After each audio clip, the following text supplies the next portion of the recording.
She has to actually issue a case. That was the order for it.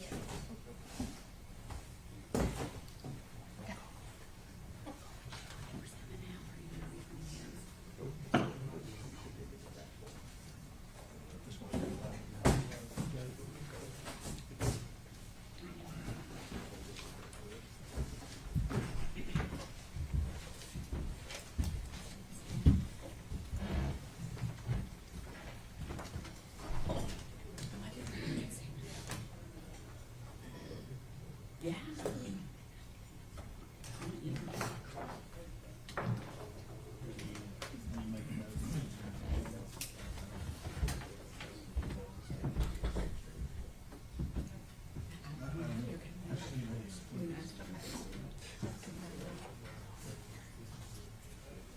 I don't know how long you're doing my statement, because I'm usually doing stuff.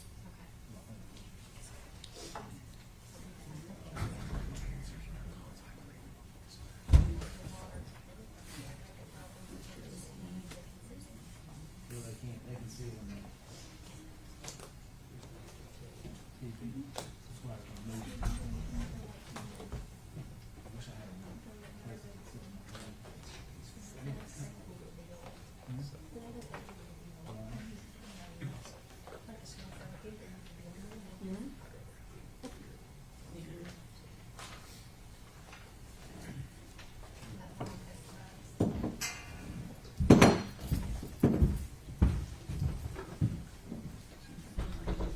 All right. Has the jury ordered? They are, they have, yes. They have, yeah. They're good to go. I've got their orders, I haven't turned them in yet.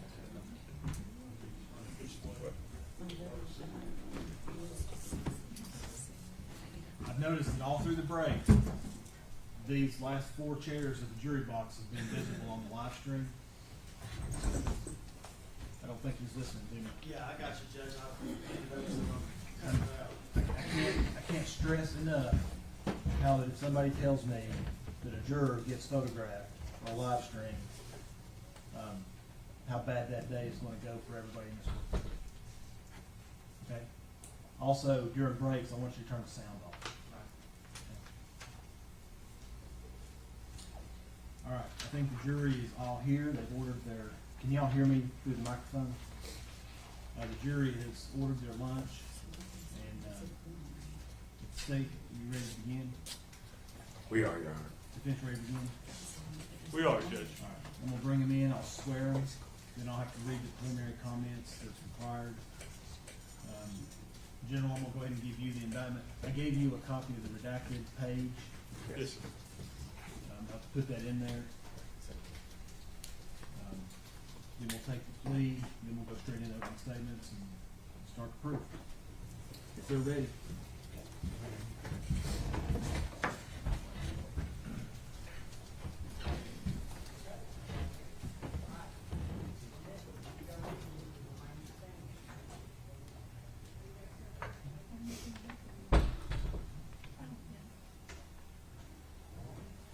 One stand, please.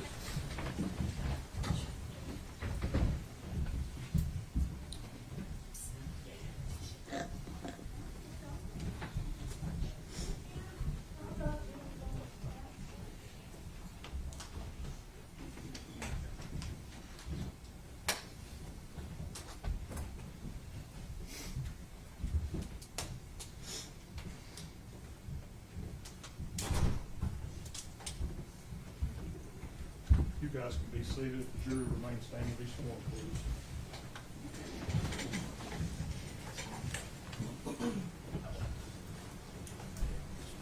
Gary, I want to use that chair back there for Okay. yours, and you can just sit in the roller chair down here on the flat. No, it can stay up there. While they're moving the furniture. If you'll just raise your right hand.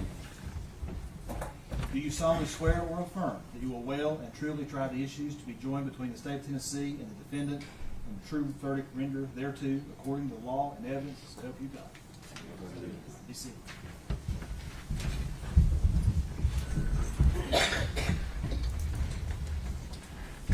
Can everybody hear me? Can y'all hear me okay?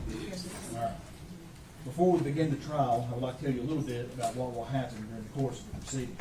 I want to describe basically how the trial will be conducted and what the attorneys, jurors, and judge will be doing over the course of the trial. At the end of the trial, I will give you more detailed instructions on how you are to go about reaching a decision, but now I simply want to explain how the trial will proceed. The defendant has been charged by the state of Tennessee with a violation of state law. The document containing the charge is referred to as a presentment. A presentment is the formal accusation charging a defendant with a crime and is not evidence of anything. The defendant has pled not guilty to the charges. She is presumed innocent and may not be found guilty by you unless, after hearing all of the evidence, attorney's arguments, and instructions of law, the 12 jurors seated in this case unanimously find the state has proven its case beyond a reasonable doubt. The first step in the trial will be the attorney's opening statements. The state will tell you about the evidence it intends to present so that you will have an idea of what the state's case is about. This opening statement is not evidence. Its only purpose is to help you understand what the evidence will be and what the state will attempt to prove. After the state's opening statement, an attorney for the defendant may make an opening statement if he should so choose. Again, statements of attorneys are not evidence. Next will be the state's case in chief, in which the state will present its evidence. The evidence in the case will most likely consist of physical exhibits, documents, and the testimony of witnesses. The witnesses will testify by answering questions asked by the attorneys. After the state completes its case in chief, the defense will be given an opportunity to present evidence through witnesses and exhibits. A defendant is not required to put on any evidence or to testify. The burden is always on the state to convince you that the defendant is guilty beyond a reasonable doubt. If the defense does present proof, the state may then put on what is known as rebuttal proof. After you have heard all of the evidence, I will instruct you about the rules of law that you are to use in reaching your verdict. The final part of the trial occurs when the state and defense may present final arguments. I previously told you that opening statements by the attorneys are not evidence. Likewise, closing arguments are not evidence. In closing arguments, the parties will attempt to summarize their cases and help you understand the evidence that was presented. After you hear my instructions and the parties' closing arguments, I will select and excuse the alternate jurors, and the final 12 jurors will leave the courtroom together as a group. You will then begin your deliberations to make a decision in the case. Your deliberations will be secret, and you will not be required to explain your verdict to anyone. Now that I have described in outline form the trial itself, let me explain the functions that you and I will perform during the trial. I will decide which rules of law apply to the case. My decision will be reflected in my responses to questions and objections the attorneys raised during the trial, as well as in my final jury instructions. It is your job to determine what the facts are from the evidence.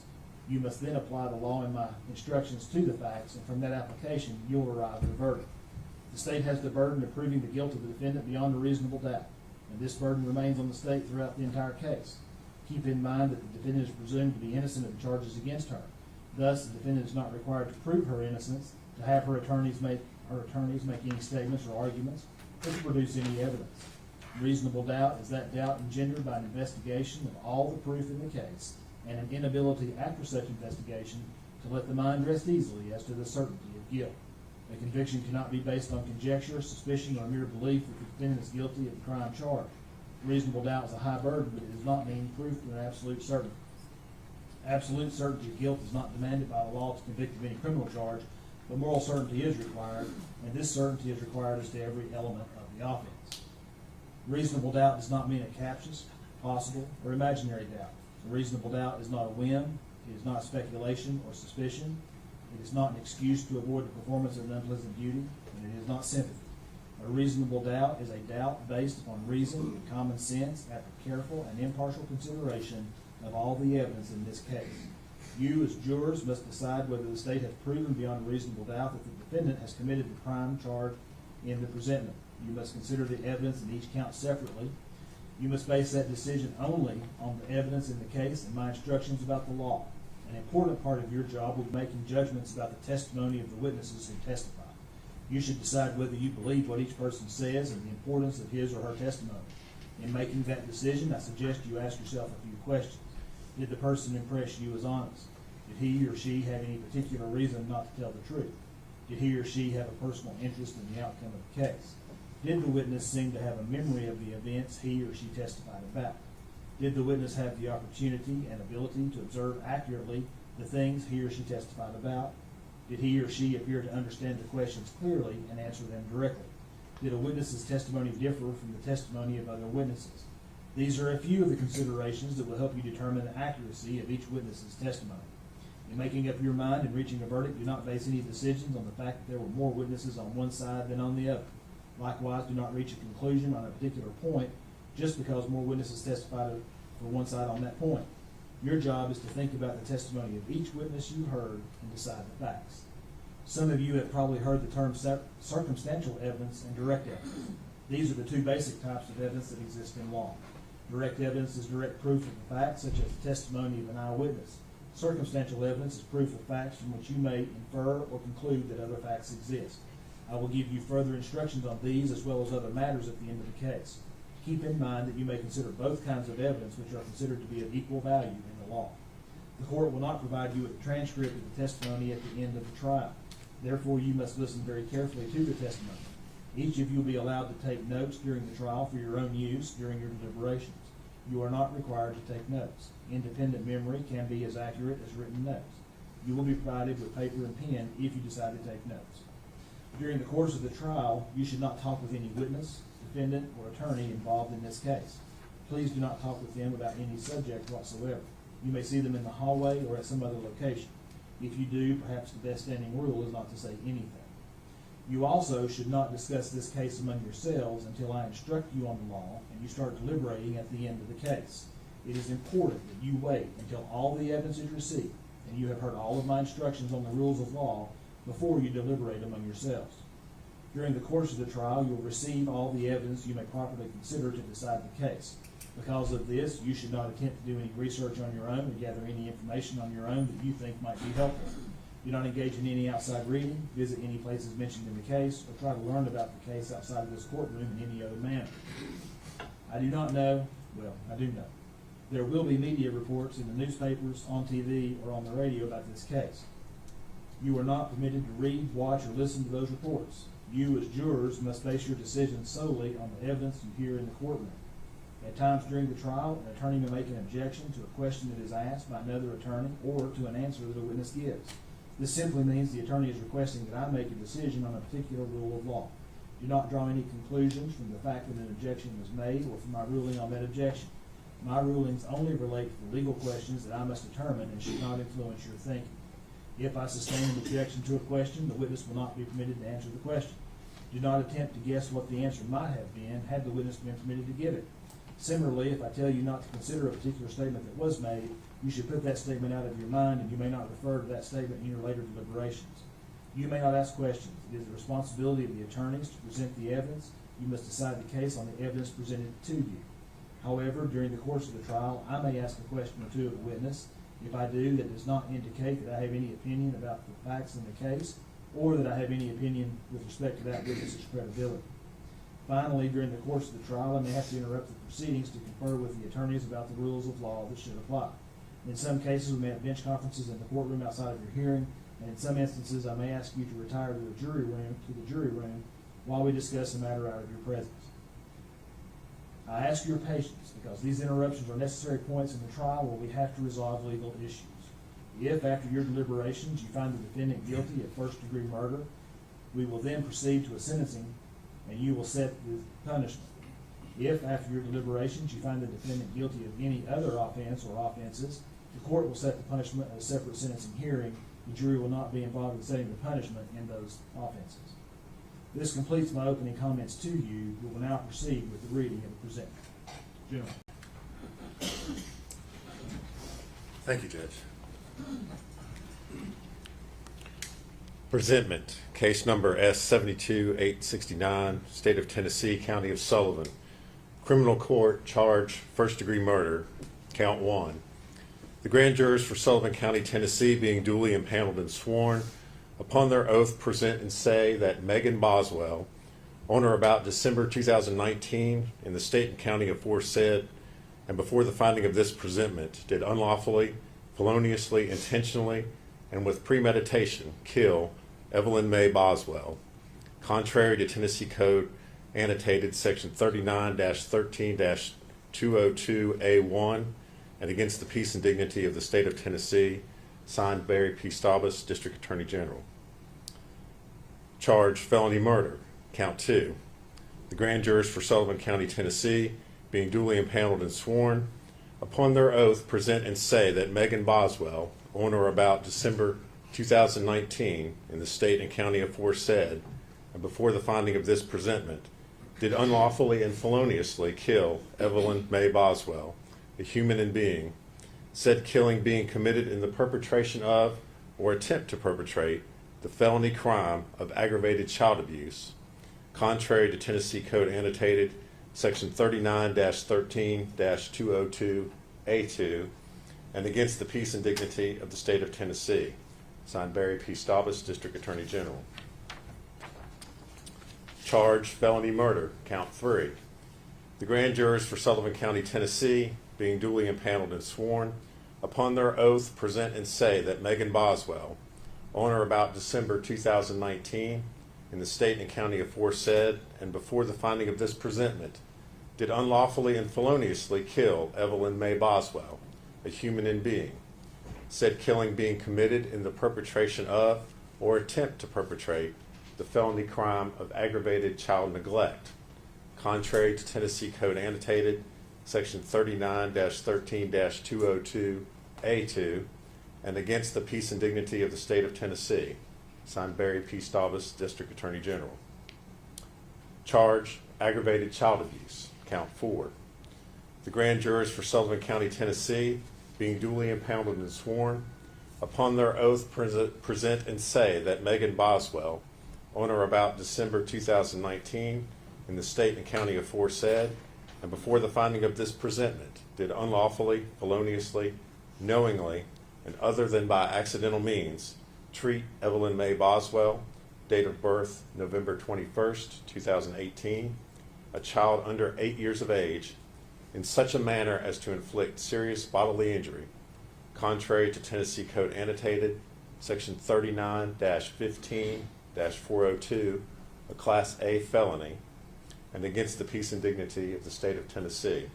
Signed, Barry P. Staubus, District Attorney General. Charge aggravated child neglect, count 5. The grand jurors for Sullivan County, Tennessee, being duly impaneled and sworn, upon their oath present and say that Megan Boswell, on or about December 2019, in the state and county aforesaid, and before the finding of this presentment, did unlawfully, feloniously, and knowingly neglect a child, Evelyn May Boswell, date of birth November 21st, 2018, a child 8 years of age or less, so as to adversely affect the child's health and welfare, and the act of neglect resulted in serious bodily injury to the child, Evelyn May Boswell, contrary to Tennessee Code Annotated Section 39-15-402, a Class A felony, and against the peace and dignity of the state of Tennessee. Signed, Barry P. Staubus, District Attorney General. Charge tampering with evidence, count 6. The grand jurors for Sullivan County, Tennessee, being duly impaneled and sworn, upon their oath present and say that Megan Boswell, on or about December 2019, in the state and county aforesaid, and before the finding of this presentment, did unlawfully, knowingly, and feloniously alter, destroy, or conceal evidence with the intent to impair its availability, verity, or legibility as evidence in an investigation.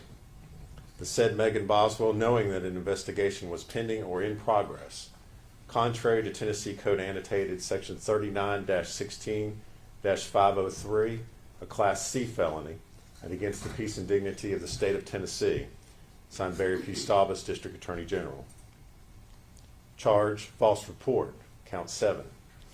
The grand jurors for Sullivan County, Tennessee, being duly impaneled and sworn, upon their oath present and say that Megan Boswell, on or about February 18th, 2020, in the state and county aforesaid, and before the finding of this presentment, did unlawfully, knowingly, and feloniously make a statement in response to a legitimate inquiry by Sullivan County Sheriff's Detective Tracy Haraz, a law enforcement officer, concerning a material fact about an offense or incident within the officer's concern, to wit, the disappearance of the defendant's infant daughter, Evelyn Boswell, knowing that the statement was false and with the intent to obstruct or hinder the officer from preventing the offense or incident from occurring or continuing to occur. The said false statement concerning Evelyn Boswell and the defendant's claim that her infant child was with the child's father, Ethan Perry, contrary to Tennessee Code Annotated, Section 39-16-502, a Class D felony, and against the peace and dignity of the state of Tennessee. Signed, Barry P. Staubus, District Attorney General. Charge, false report, count 8. The grand jurors for Sullivan County, Tennessee, being duly impaneled and sworn, upon their oath present and say that Megan Boswell, on or about February 18th, 2020, in the state and county aforesaid and before the finding of this presentment, did unlawfully, knowingly, and feloniously make a statement in response to a legitimate inquiry by Sullivan County Sheriff's Detectives Michelle Gillum and Tracy Haraz, law enforcement officers, concerning a material fact about an offense or incident within the officer's concern, to wit, the disappearance of the defendant's infant daughter, Evelyn Boswell, knowing that the statement was false and with the intent to obstruct or hinder the officer from preventing the offense or incident from occurring or continuing to occur. The said false statement concerning the defendant's alleged lack of knowledge of the whereabouts of her infant daughter and her alleged efforts to locate her daughter, contrary to Tennessee Code Annotated, Section 39-16-502, a Class D felony, and against the peace and dignity of the state of Tennessee. Signed, Barry P. Staubus, District Attorney General. Charge, false report, count 9.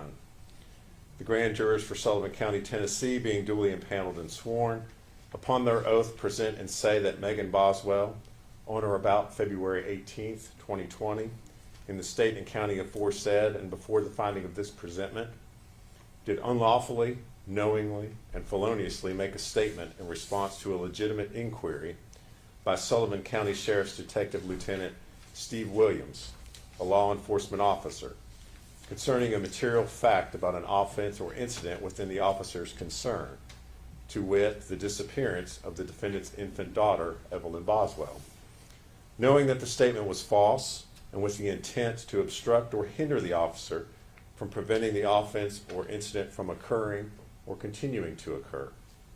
The said false statement concerning the alleged last physical contact that the defendant had with her infant daughter and Ethan Perry's alleged refusal to respond to her text and voicemails regarding her daughter following an argument with Ethan Perry about the custody arrangements concerning her daughter. Contrary to Tennessee Code Annotated, Section 39-16-502, a Class D felony, and against the peace and dignity of the state of Tennessee. Signed, Barry P. Staubus, District Attorney General. Charge, false report, count 10. The grand jurors for Sullivan County, Tennessee, being duly impaneled and sworn, upon their oath present and say that Megan Boswell, on or about February 18th, 2020, in the state and county aforesaid and before the finding of this presentment, did unlawfully, knowingly, and feloniously make a statement in response to a legitimate inquiry by Sullivan County Sheriff's Detective Captain Joey Strickler, a law enforcement officer, concerning a material fact about an offense or incident within the officer's concern, to wit, the disappearance of the defendant's infant daughter, Evelyn Boswell, knowing that the statement was false and with the intent to obstruct or hinder the officer from preventing the offense or incident from occurring or continuing to occur. The said false statement concerning the defendant's alleged last physical contact with her infant daughter and the defendant's alleged lack of knowledge of the whereabouts of her infant daughter, even though she had concerns that her daughter was possibly injured. Contrary to Tennessee Code Annotated, Section 39-16-502, a Class D felony, and against the peace and dignity of the state of Tennessee. Signed, Barry P. Staubus, District Attorney General. Charge, false report, count 11.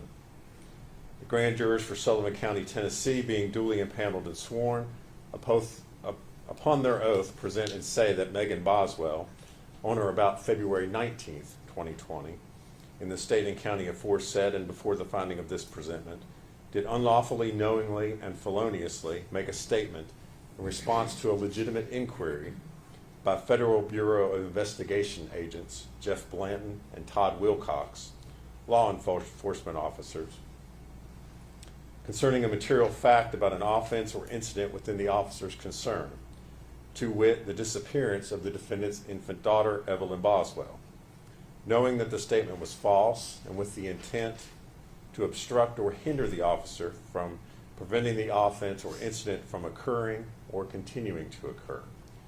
The said false statement concerning the alleged time frame of when the defendant gave her infant daughter to Ethan Perry to keep, since she could not handle her daughter anymore, and Ethan Perry's alleged threats to take the defendant to court to address the custody of their daughter. Contrary to Tennessee Code Annotated Section 39-16-502, a Class D felony, and against the peace and dignity of the state of Tennessee, signed Barry P. Staubus, District Attorney General.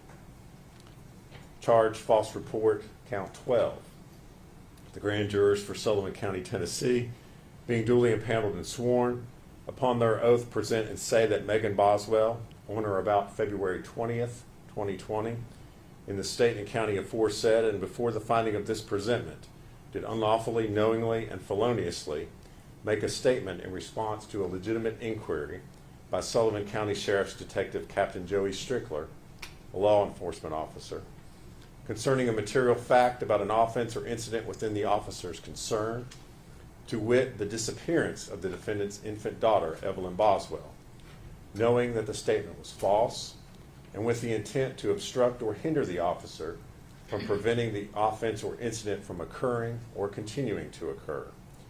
The said false statement concerning the defendant's alleged claim that she last saw her infant daughter in the custody of Ethan Perry on December 26, 2019, and that she had not contacted the police to report her missing child on the advice of Angela Boswell, the defendant's mother. Contrary to Tennessee Code Annotated Section 39-16-502, a Class D felony, and against the peace and dignity of the state of Tennessee, signed Barry P. Staubus, District Attorney General. Charge, false report, count 13. The grand jurors for Sullivan County, Tennessee, being duly impaneled and sworn, upon their oath present and say that Megan Boswell, on or about February 20th, 2020, in the state and county aforesaid and before the finding of this presentment, did unlawfully, knowingly, and feloniously make a statement in response to a legitimate inquiry by Tennessee Bureau of Investigation Agent David Gratz and Sullivan County Sheriff's Detective Sergeant Matt Price, law enforcement officers, concerning a material fact about an offense or incident within the officer's concern, to wit, the disappearance of the defendant's infant daughter, Evelyn Boswell, knowing that the statement was false, and with the intent to obstruct or hinder the officer from preventing the offense or incident from occurring or continuing to occur. The said false statement concerning the defendant's mother, Angela Boswell, possibly having her infant daughter, but refusing to share with the defendant the location of her daughter and whether she had custody of the defendant's daughter. Contrary to Tennessee Code Annotated Section 39-16-502, a Class D felony, and against the peace and dignity of the state of Tennessee, signed Barry P. Staubus, District Attorney General. Charge, false report, count 14. The grand jurors for Sullivan County, Tennessee, being duly impaneled and sworn, upon their oath present and say that Megan Boswell, on or about February 20th, 2020, in the state and county aforesaid, and before the finding of this presentment, did unlawfully, knowingly, and feloniously make a statement in response to a legitimate inquiry by Tennessee Bureau of Investigation Agent David Gratz and Sullivan County Sheriff's Detective Sergeant Matt Price, law enforcement officers, concerning a material fact about an offense or incident within the officer's concern, to wit, the disappearance of the defendant's infant daughter, Evelyn Boswell, knowing that the statement was false and with the intent to obstruct or hinder the officer from preventing the offense or incident from occurring or continuing to occur. The said false statement concerning the defendant's mother, Angela Boswell, allegedly having taken her infant daughter in mid-December of 2019 and refusing to tell the defendant of her daughter's location, and that she allegedly did not call the police to report her infant daughter missing out of fear that her mother, Angela Boswell, would harm Evelyn Boswell. Contrary to Tennessee Code Annotated, Section 39-13, Section 39-16-502, a Class D felony, and against the peace and dignity of the state of Tennessee, signed Barry P. Staubus, District Attorney General. Charge, false report, count 15. The grand jurors for Sullivan County, Tennessee, being duly impaneled and sworn, upon their oath present and say that Megan Boswell, on or about February 20th, 2020, in the state and county aforesaid and before the finding of this presentment, did unlawfully, knowingly, and feloniously make a statement in response to a legitimate inquiry by Tennessee Bureau of Investigation Agent David Gratz and Sullivan County Sheriff's Detective Sergeant Matt Price, law enforcement officers, concerning a material fact about an offense or incident within the officer's concern, to wit, the disappearance of the defendant's infant daughter, Evelyn Boswell, knowing that the statement was false, and with the intent to obstruct or hinder the officer from preventing the offense or incident from occurring or continuing to occur. The said false statement concerning the defendant's mother, Angela Boswell, having allegedly taken her infant daughter because Angela Boswell believed that the defendant owed her money, and that the defendant's mother, Angela Boswell, had allegedly told her that Evelyn Boswell would not be returned to the defendant until the money was paid. Contrary to Tennessee Code Annotated, Section 39-16-502, a Class D felony, and against the peace and dignity of the state of Tennessee, signed Barry P. Staubus, District Attorney General. Charge, false report, count 16. The grand jurors for Sullivan County, Tennessee, being duly impaneled and sworn, upon their oath present and say that Megan Boswell, on or about February 21st, 2020, in the state and county aforesaid and before the finding of this presentment, did unlawfully, knowingly, and feloniously make a statement in response to a legitimate inquiry by Tennessee Bureau of Investigation Agent David Gratz and Sullivan County Sheriff's Detective Sergeant Matt Price, law enforcement officers, concerning a material fact about an offense or incident within the officer's concern, to wit, the disappearance of the defendant's infant daughter, Evelyn Boswell, knowing that the statement was false and with the intent to obstruct or hinder the officer from preventing the offense or incident from occurring or continuing to occur. The said false statement concerning her mother, Angela Boswell, allegedly having Evelyn Boswell at an unknown location, and that despite the efforts of the defendant to find her infant daughter, she allegedly did not know the whereabouts of her infant daughter and did not have any additional information to provide to law enforcement in their attempts to find the missing child. Contrary to Tennessee Code Annotated, Section 39-16-502, a Class D felony, and against the peace and dignity of the state of Tennessee, signed Barry P. Staubus, District Attorney General. Charge, false report, count 17. The grand jurors for Sullivan County, Tennessee, being duly impaneled and sworn, upon their oath present and say that Megan Boswell, on or about February 23rd, 2020, in the state and county aforesaid, and before the finding of this presentment, did unlawfully, knowingly, and feloniously make a statement in response to a legitimate inquiry by Tennessee Bureau of Investigation Assistant Agent in Charge, Chris Wilhoit, a law enforcement officer, concerning a material fact about an offense or incident within the officer's concern, to wit, the disappearance of the defendant's infant daughter, Evelyn Boswell, knowing that the statement was false and with the intent to obstruct or hinder the officer from preventing the offense or incident from occurring or continuing to occur, concerning the defendant's mother, Angela Boswell, allegedly having given the defendant's infant daughter, Evelyn Boswell, to another person who Angela Boswell refused to name, and that her infant child was safe and would have a better life with the unknown person than with the defendant. Contrary to Tennessee Code Annotated, Section 39-16-502, a Class D felony, and against the peace and dignity of the state of Tennessee, signed Barry P. Staubus, District Attorney General. Charge, abuse of a corpse, Count 19.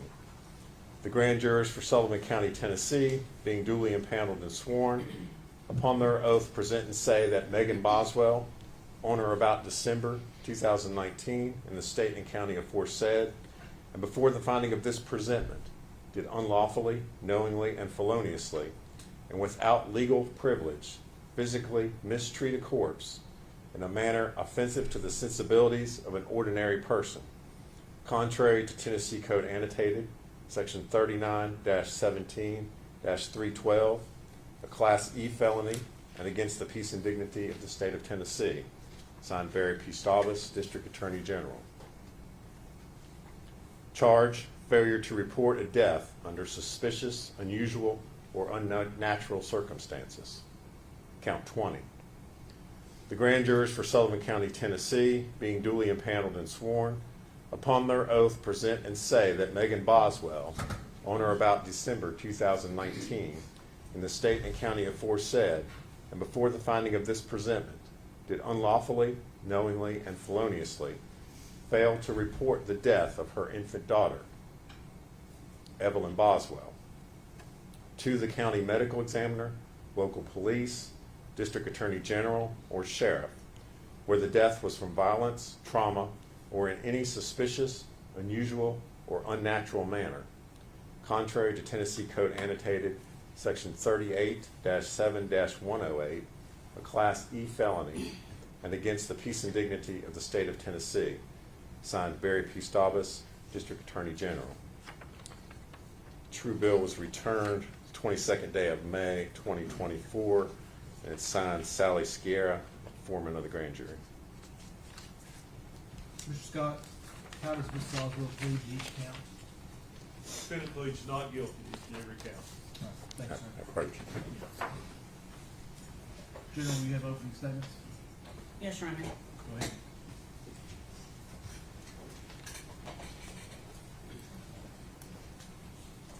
Good morning. Today we're going to talk about Evelyn Boswell for a few minutes. In 2019, Evelyn Boswell was a bright, growing little girl, full of life, healthy, learning to walk, learning to talk, doing all the things that a 12-month-old child would do. Which means today, 5 years later, Evelyn Boswell would be 6 years old.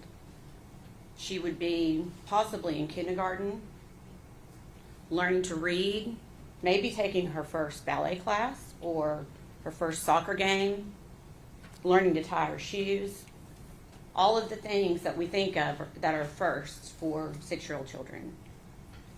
But based upon the last 2 days of our jury selection, we all know that Evelyn Boswell is not going to do any of those things. We all know that all of that was taken away from her in December of 2019 by the defendant, Megan Boswell. And her life wasn't just cut short. It's not just a tragedy. Her life was violently ripped away from her. And we can all agree that it's a shock, it's a tragedy when a child dies. It's upsetting. It upsets all of us. You'll hear phrases like "gone too soon," "what a tragedy." A child has such a life ahead of them. And a lot of times it is a tragedy. And in this case, it's a tragedy too, but in this case, it was a preventable tragedy. There's so much more to this story that you are going to hear. Because Evelyn did not have to die. Evelyn could be here today. And so today, 5 years later, we are asking you to give justice to Evelyn Boswell. During this trial, you will learn that the one person, Evelyn's mother, Megan Boswell, who was entrusted more than anyone else to take care of her, to keep her safe, to protect her, that she failed her in the worst possible way.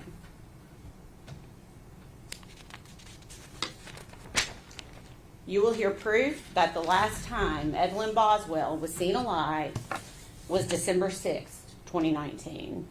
You're going to hear that date a few times during this trial. That is the last time that Evelyn Boswell was seen alive. And that was just a few weeks after her first birthday. And you're going to hear from many witnesses who saw Evelyn frequently, saw her all the time, family members, Megan Boswell's friends, that all of a sudden are like, where's Evelyn? Where's Evelyn? We're not seeing. They're concerned. And they would ask Megan Boswell about it, and every time Megan had an answer. Megan concocted a story. And I'm not going to tell you now what she said. You're going to hear that in the proof.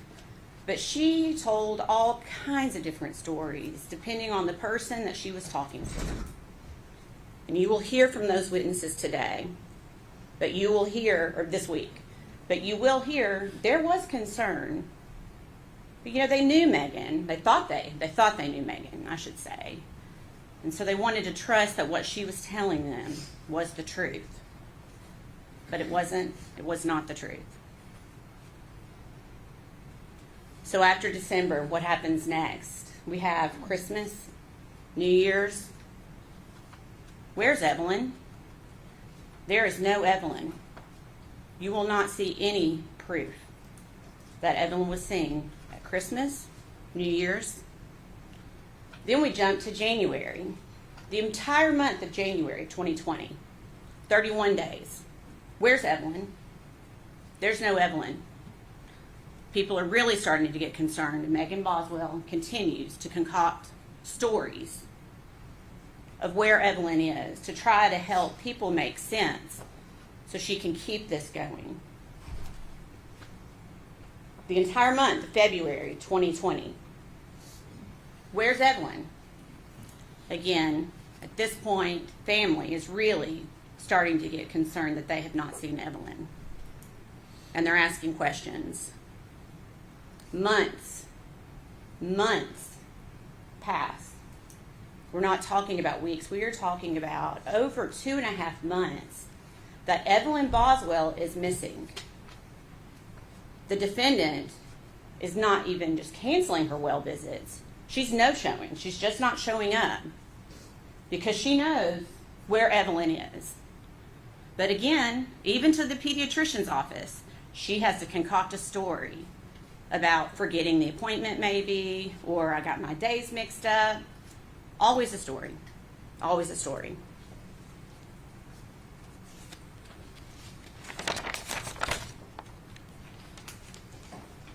So we know now, we did not know then, but we know now that from early December, Evelyn Boswell, even though it had not been reported by Megan Boswell, Evelyn Boswell was a missing child from early December until almost the end of February. She was a missing child. And the only person who knew that, the person who was entrusted to take care of her the most, is the only person who knew that Evelyn was actually missing. And she just left it unreported. Over 2 months later, finally, Megan Boswell's dad, Tommy Boswell, finally essentially puts an ultimatum down on his daughter and says, I'm tired of the stories. If you don't show me my grandchild by the next day, I'm essentially calling the police. Well, Megan knew she could not do that, and she did not do that. And Tommy Boswell finally was the one to report Evelyn missing on February 18th of 2020. Finally, law enforcement gets involved, the Tennessee Bureau of Investigation gets involved, the FBI gets involved, all hands on deck to find this missing child. She's finally reported missing. But it's important to note that it was not Megan Boswell that reported her child missing. Megan Boswell never reported her child missing. So you're going to hear from December of 2019 until February of 2020, when it's finally reported, that the defendant's biggest believable story, that really is probably what kept the family from reporting earlier, is she was saying that Evelyn was with her father, Ethan Perry. And you'll hear a lot about Ethan Perry, and you'll get to hear from Ethan Perry yourselves. Ethan Perry is actually not Evelyn's father, but Megan led him to believe that he was the father. And everyone, for all purposes, also believed Ethan Perry was the father. So to the family, they're like, well, that's good. He's stepping up. The father's stepping up. That's good. We're proud of him. And that is the story that Megan Boswell told mostly to her family, to her friends. You were going to hear a lot of testimony about her just telling everyone that Ethan Perry has gotten Evelyn. First, you'll hear that they're trading weeks, but doesn't make sense because people are still not seeing Evelyn. So then Megan took it one step further, where he took her to court and got emergency custody, blaming her for something. And again, not true. There was never court. There were no documents. Juvenile court was never involved. It was just another story that Megan Boswell was telling because she knew where Evelyn was, and she had to keep perpetuating this lie. Interestingly enough, she didn't think it through completely because Ethan Perry at the time was in the Army in Louisiana. He lived in barracks, and I think we all understand and know that in the barracks, there's not going to be a toddler running around. But Megan Boswell, in perpetuating that story, she didn't care. She got the entire Army involved in this to go investigate this poor guy who was trying to serve our country in Louisiana. Pulling him out of his duty, I can't imagine the chaos that caused, all because Megan Boswell wanted to perpetuate this lie. And Ethan Perry didn't even see Evelyn in December. You will hear that he came in to visit his grandparents on leave. He never saw Evelyn Boswell over Christmas or over December. We all know why now. But at the time, Megan again tells the story, Evelyn has the flu, she can't come. And you will hear the testimony that no one, not Ethan Perry or anyone else, saw Evelyn Boswell in December. The hard part. From early December of 2019 until later when her body was found, Evelyn was always in the same place. And Megan Boswell knew that. Megan Boswell knew that because she is the one that put Evelyn there. She placed Evelyn's body in a kitchen trash can. Her own trash can from her home, from the trailer that she shared with Evelyn.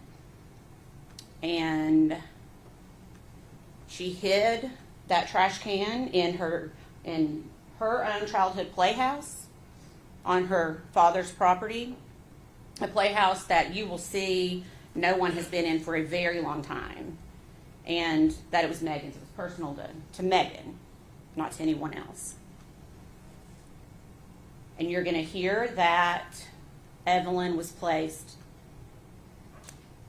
into the trash can upside down is the best way to describe it, head down, in a bag of trash, filled with food debris, broken eggs, her body just placed in there by the defendant. You will see that there was a blanket tightly wrapped around Evelyn's body, pulled up over her face, and quite a bit of aluminum foil then wrapped around her head.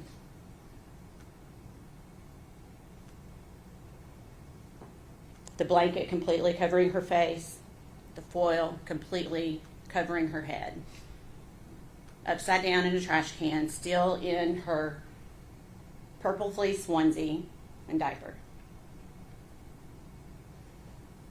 And as terrible as it is to say, you are going to hear that she just wasn't placed in the trash can, but then another trash bag was placed on top of her. And that trash bag was shoved down into the trash can, compressing Evelyn into the trash can. That's what we're dealing with today. And you're going to hear proof that directly links only one person to this crime, this horrendous crime. You are going to hear that the only person linked to this crime is sitting at this table right here. You are going to hear it from many witnesses. You're going to hear all of the stories that she concocted, the lies that she told, and you're going to hear forensic evidence that links the defendant, Megan Boswell, and only the defendant, Megan Boswell, to this crime.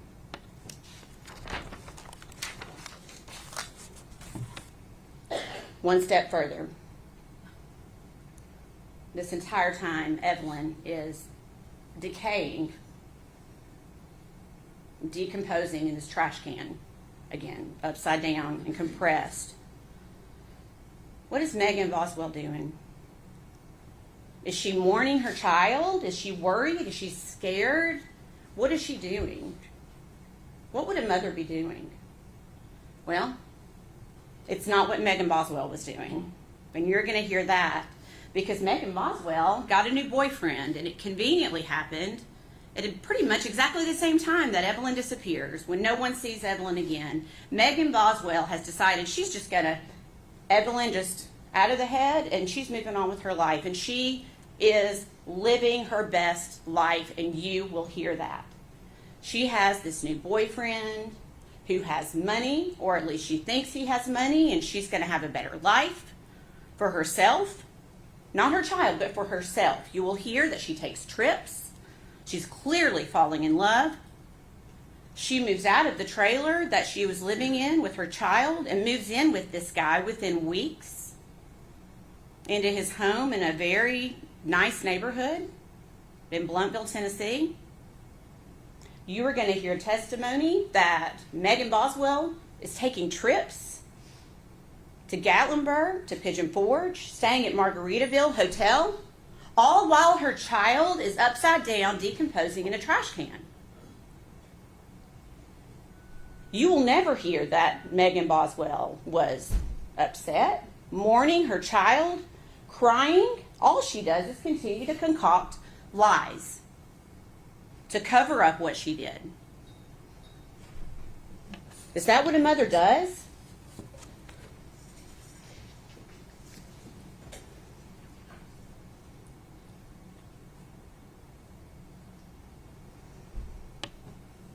So you will hear that when Tommy Boswell reports, it's essentially all hands on deck with law enforcement. Immediately, law enforcement goes into action, and you are going to hear so much proof about how much effort went into finding this baby, how much time and hours worked by every law enforcement agency in North Carolina, East Tennessee, Middle Tennessee. Everyone putting their efforts into trying to find this little girl and hoping, just hoping, to find her alive. So then Megan Boswell then, of course, comes clean, right?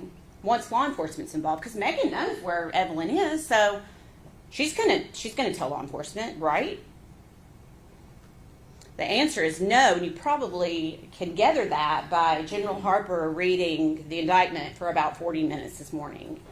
Megan Boswell continues to perpetuate her stories, concocting anything, blaming anyone else. Ethan Perry, for a day, 2 days, she continues that story of Ethan Perry. Then you'll hear she admits that's not true. So then she tries to blame her mom, her own mom. She decides to try to blame to try to get out of this because she knows this snowball is rolling down this hill and she's trying to stop it the best she can. Why is she doing that?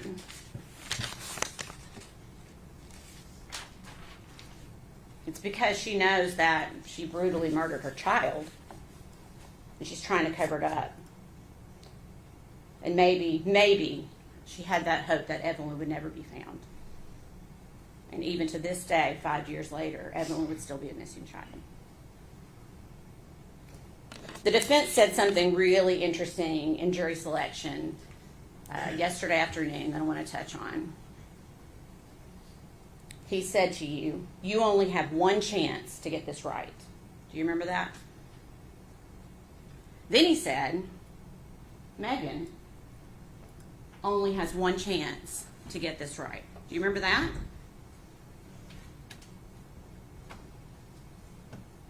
I submit to you, Megan Boswell has already had her chance. She was gifted with a beautiful child, a healthy, vibrant little girl. Evelyn was perfect. Megan Boswell already had her chance. So today is Evelyn's chance. Today is our chance to get it right, not Megan's. Today's our chance to get it right for Evelyn.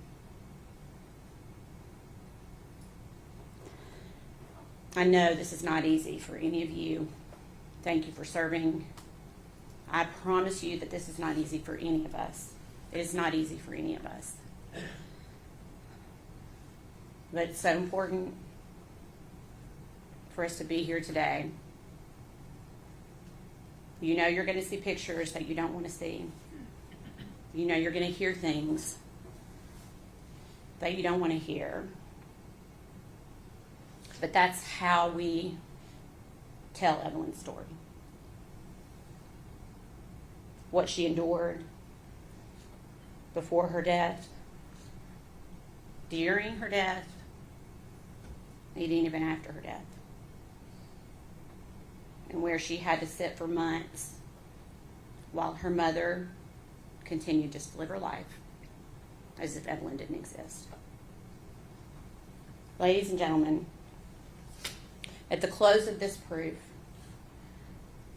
we believe you will be left with no doubt at all, that the defendant, Megan Boswell, is guilty as charged in every count of the indictment.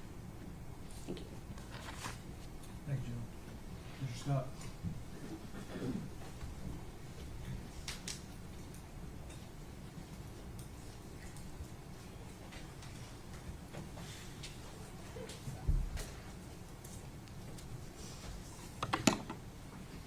Morning. She's right about some things. And this is a terrible situation.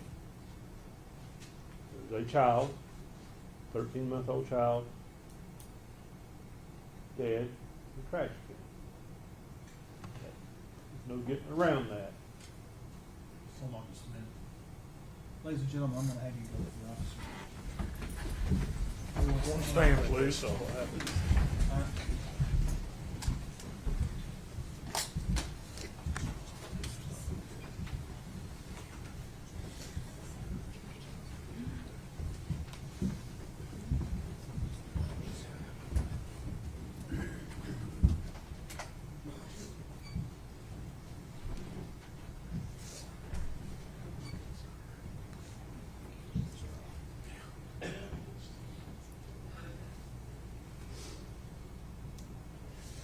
You may be seated, thank you. Who are you with? Kingsport Turner's News. All right. Are you the designated still photographer?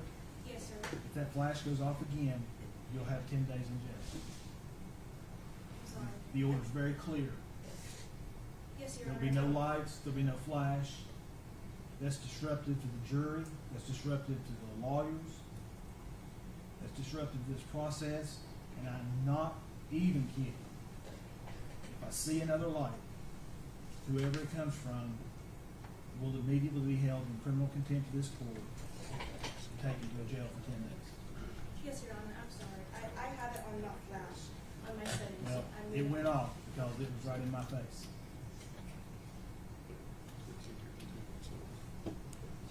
Now, I've got a feeling that one or two of them is going to go to the bathroom, which is going to mean it's going to take us probably 15 minutes to get started. So we'll take about 10 minutes. Court stands in recess.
Whoever's muting the Zoom, stop.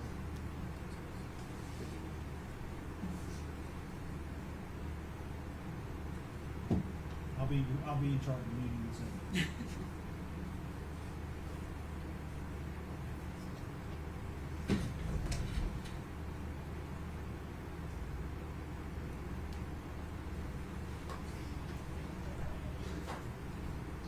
One stand, please.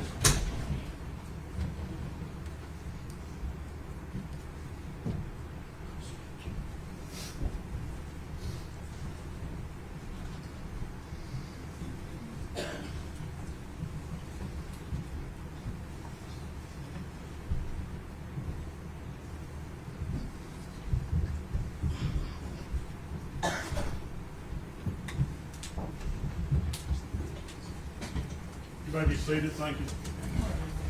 Ladies and gentlemen, apologize for the break. I just want you to know that wasn't the fault of any of the lawyers or the parties. It was just a procedural issue I had to take care of. Okay? All right, Mr. Scott, I believe you were about to begin your opening statement. Yes, sir.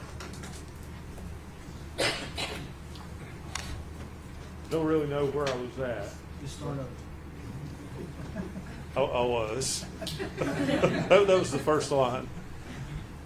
I don't really know where I was at, but when I averaged Ms. Massey, she's right about a lot of things. I mean, there's not a person in this courtroom that wants to be here discussing a dead child. Nobody. Not you all, not me. But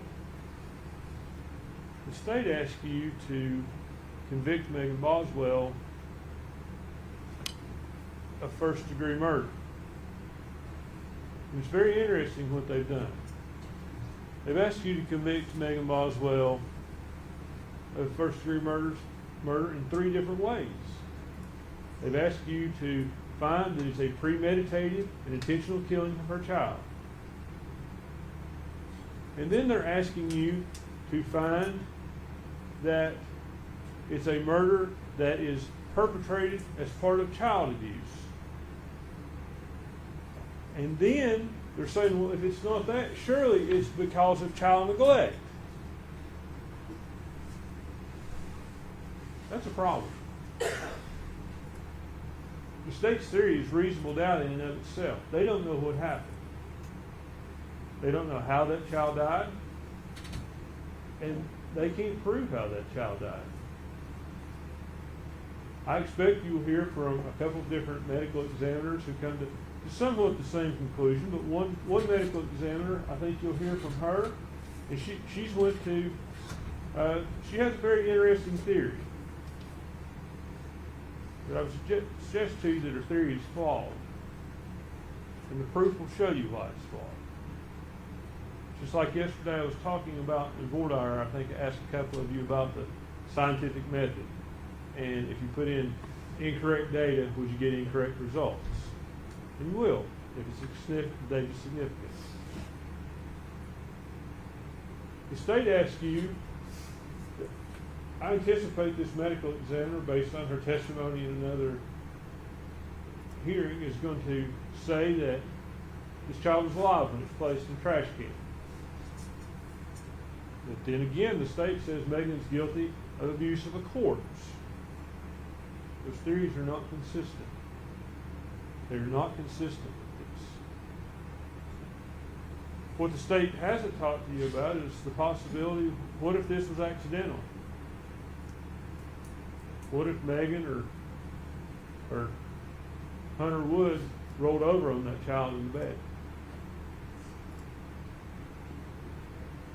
And I find this unreasonable, honestly. I find it unreasonable that you roll over on your child in the bed and you don't call 911. But I'm 49 years old. I practiced law for close to 25 years. As Harper talked about yesterday, how your life experiences are different.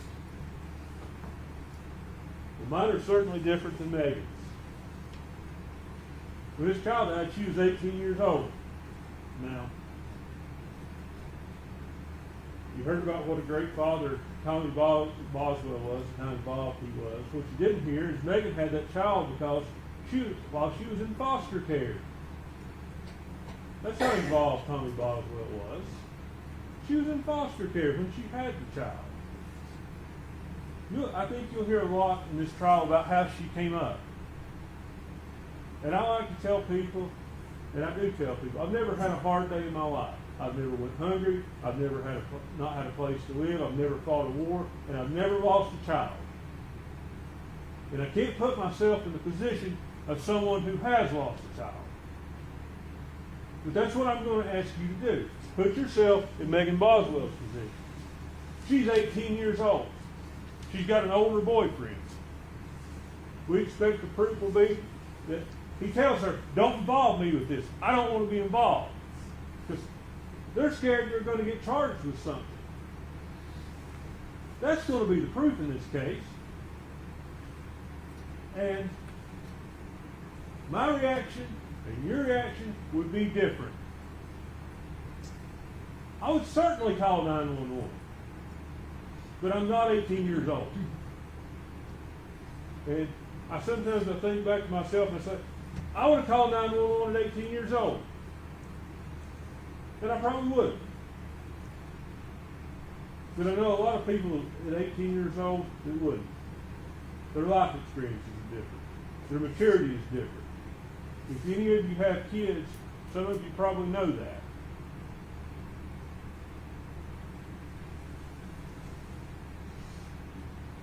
Now, I want to talk to you about about the indictment itself. We entered a not guilty plea to each and every count, and we persist in that. But that probably seems disingenuous to some of you all about certain things, and I want to explain why. Counts 7 through 17 charge false report. And to find a false report, they have alleged that she has acted with the intent to obstruct or hinder an officer from preventing the offense or incident from occurring. Well, in the case of the death of her daughter, the death had already occurred when she gave those statements.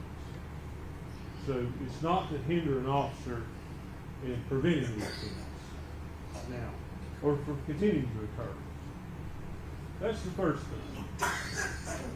So you have to determine, is she criminally responsible? Did she lie to the police? She absolutely lied to the police. I'm not contesting that. Some of the stuff she said, again, are an 18-year-old girl scared to death, talking to a TBI agent, talking to a police officer, and trying to explain this. She doesn't want to get in trouble.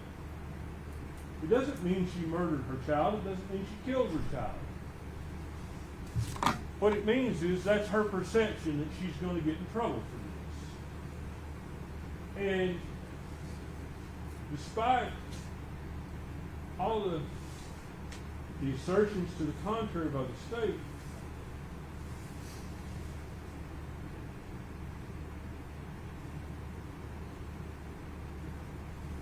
this is a trial, and I want to choose my words carefully. Ms. Massengill talks about Evelyn, how to get this right for Evelyn, get justice for Evelyn.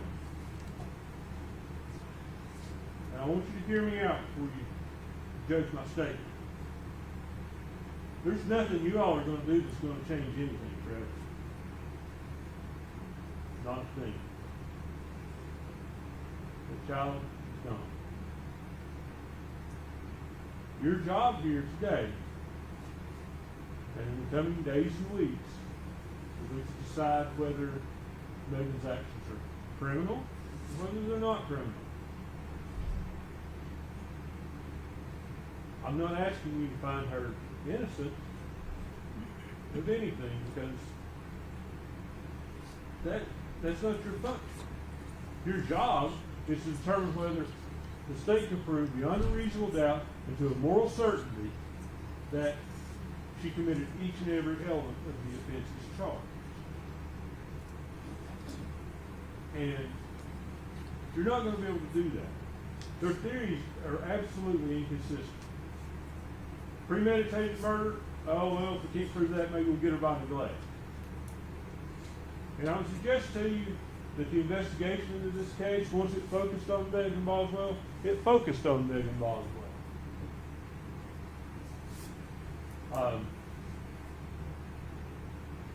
You'll see what little investigation there was into Hunter Wood, the boyfriend that they talk about. Who, it's like he's out of the picture. It's just Megan that did this. But we expect the proof will show you that he was involved with it, that he placed that baby there, that he had access to that property, that he'd been a lifelong friend of Megan's brother, Tommy Boswell Jr., who goes by Mikey.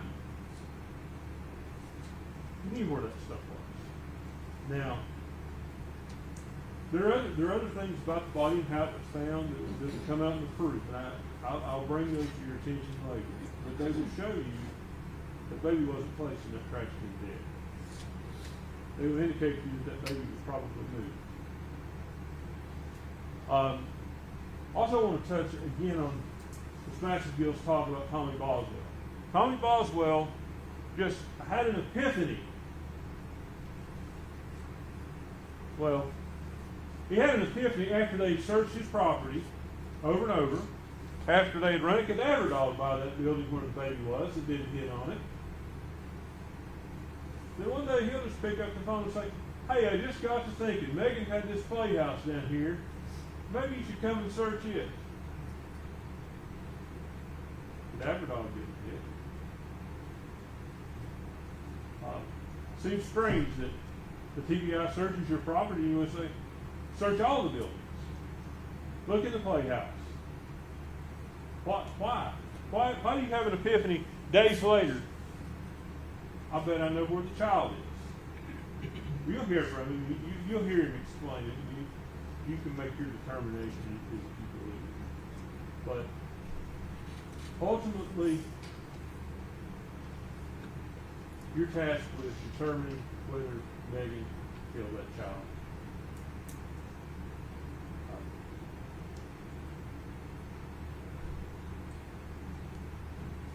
The child could have died of sudden infant death syndrome. It's on the upper range of sudden infant death syndrome, but it's still there. And that child, I think that child's date of birth is middle of November. So when we say a 13-month-old child, the child was barely 13 months. Could have died from that. It could have died from somewhere on the ocean, as they believe. Just negative. And certainly, disposing of that body the way it was disposed of is not excusable. It doesn't excuse anything. It doesn't make it right. But it doesn't mean she's a murderer. It doesn't mean that. I want to talk to you about the last count that we pled not guilty to on abuse or failure to report a suspicious death. And as indicted,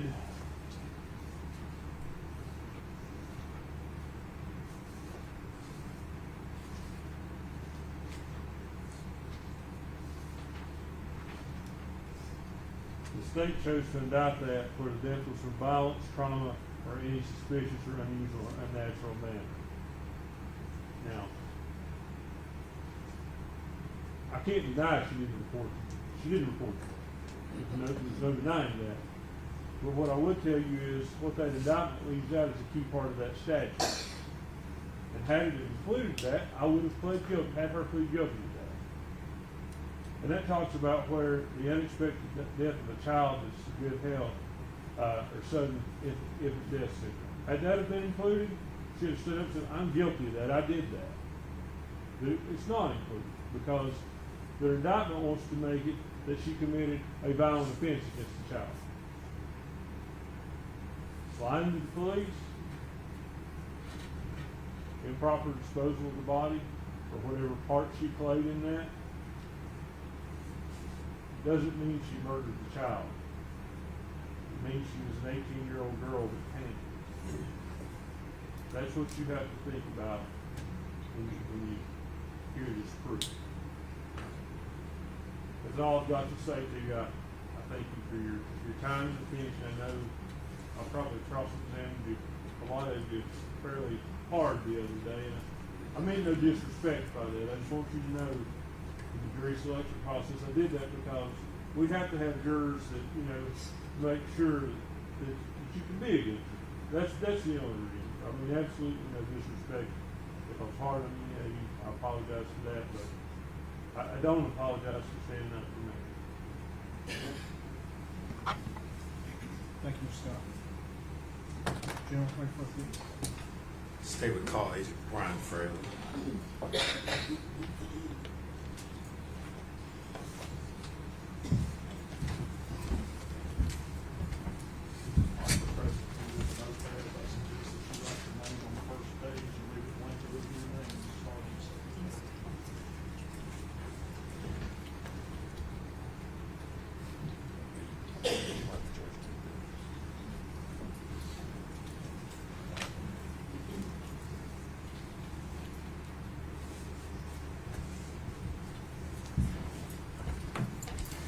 Raise your right hand, please, forward, please. State your name.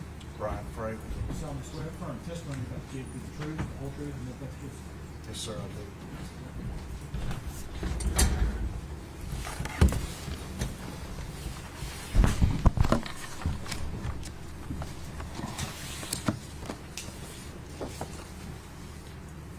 Good morning.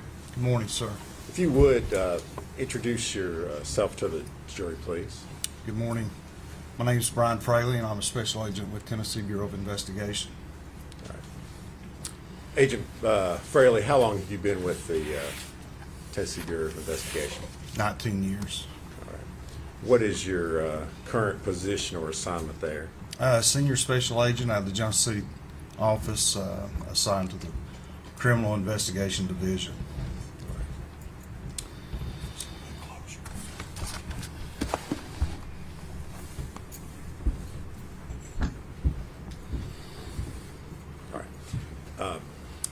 Agent Fraley, were you called upon to assist in the investigation into the disappearance and subsequently the death of Evelyn Boswell? Yes, sir, I was. All right. And do you remember when that was that you were called out to assist in that? Yes, sir. It was February 19th of 2020. Okay. And what was your role when you first got called out?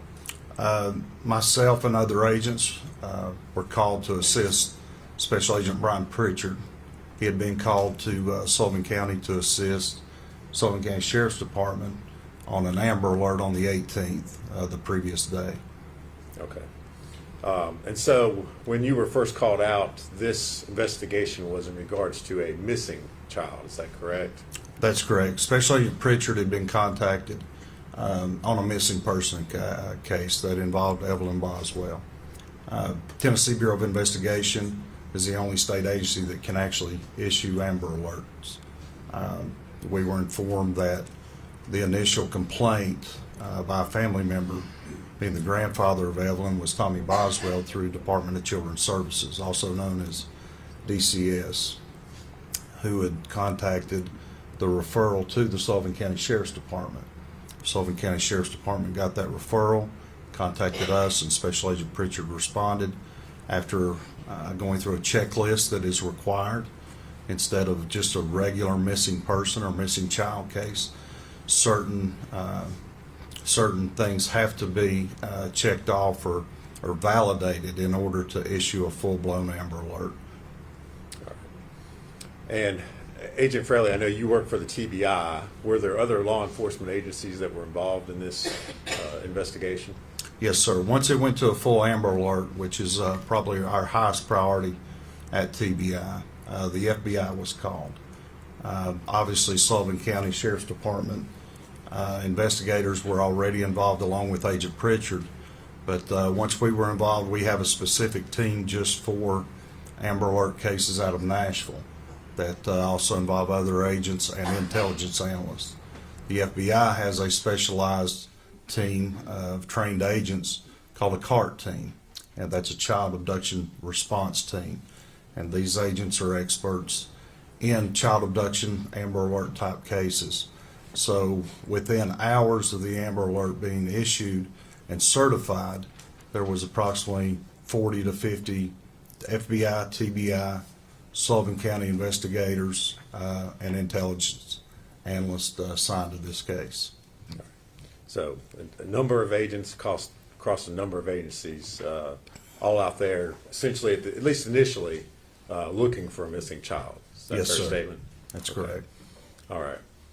And so over the first couple days of your investigation, did you participate in or were you aware of interviews that were done with the defendant, Megan Boswell? Yes, sir. Megan Boswell provided statements to a numerous amount of investigators early on, including me. All right. And would it be a fair statement to say that she gave you multiple different versions about what had happened and where her child might be located? Yes, sir. Repeated stories that we tracked down that turned out to be lies. We're Objection, Your Honor. That's speculation. As to the word lies sustained. may I continue? Yes. Just different statements that that she had provided that turned out to be leads that we tracked down over the course of several days and several weeks. All right. And I guess let me ask you this way, Agent Fraley. Okay, I'm sorry. Were you all ever able to locate Evelyn Boswell? Yes, sir, we were. All right. And was that as a result of information? Well, I guess go ahead and tell me how it was that you were able to. So on March 6th, which this is fast forwarding 17 days since I was brought in with other investigators, 18 days since the initial report on February 18th, we'd been working around the clock. And like I said, there was 40 to 50 of us working, and a phone call was received by Tommy Boswell. Tommy Boswell had called in. And March 6th, 2020 was a Friday. And we had worked, like I said, 18 days. And we had come to a point in the investigation where we had decided we need a break. We had exhausted a lot of resources, time, and we were at a place where we didn't feel we should go on at that time. We should take a break, and it was a good pause point, if you will. So on the afternoon of March 6th, again as a Friday, the plan was the investigators to go home, reset physically and mentally. We were exhausted, and try to just get a sense of normalcy, if you will, over the weekend and come back Monday. If anything would have come up, we would have responded. But in late afternoon on the March 6th, on the Friday, Tommy Boswell called in. So we agreed, the four of us, myself, Special Agent Gratz, who's also another TBI agent, investigator Tracy Raz, who is a Sullivan County detective at the time, and investigator Michelle Gillen, who was an investigator at the time. We'd been working together for those weeks. We decided, let me back up. Mr. Boswell reported that he wasn't sure if there was a storage. Objection is what Mr. Boswell says. Well, Judge, I'm not offering further.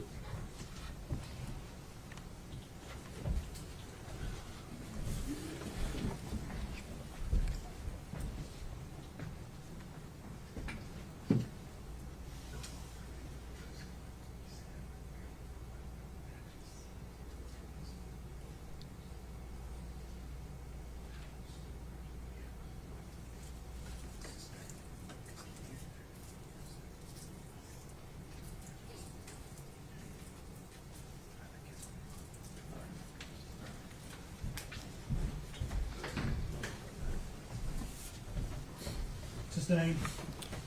Agent Fraley, as a result of the call that you got, and let's step back a little bit, Tommy Boswell is the defendant's father, is that correct? Yes, Megan's father and Evelyn's grandfather. All right. As a result of a phone call that you received from Mr. Boswell, what did you all do next? We went to Mr. Boswell property located on Muddy Creek to conduct a search there. All right. Is that property located in Sullivan County? Yes, sir. All right. I think it's 539 All right. Muddy Creek Road. All right. Agent Fraley, in the course of your investigation while you were out there, did you create a sketch or diagram of the Boswell property? Yes, sir, I did. All right. If I could, I'm going to hand you a document, ask you if you can identify what's shown.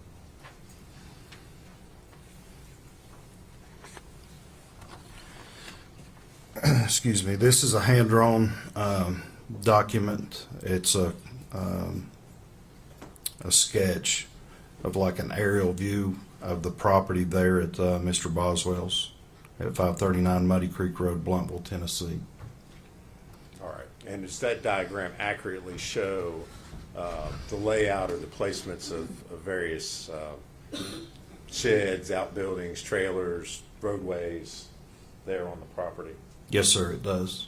All right. Judge, we would move to make that exhibit number 6. Any objections? No, sir. Be full exhibit 6. And if we could, I'd like to publish that to the jury.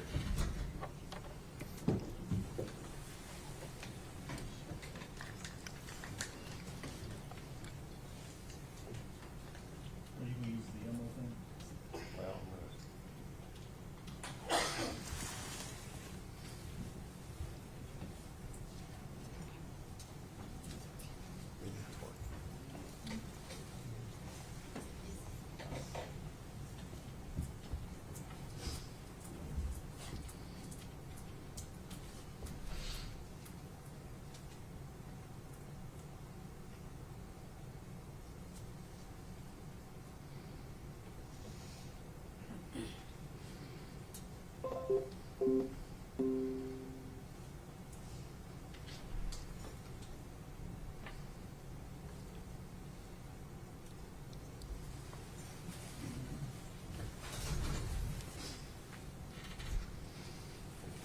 and Judge, Agent Fraley may need to step down. I don't know if he can.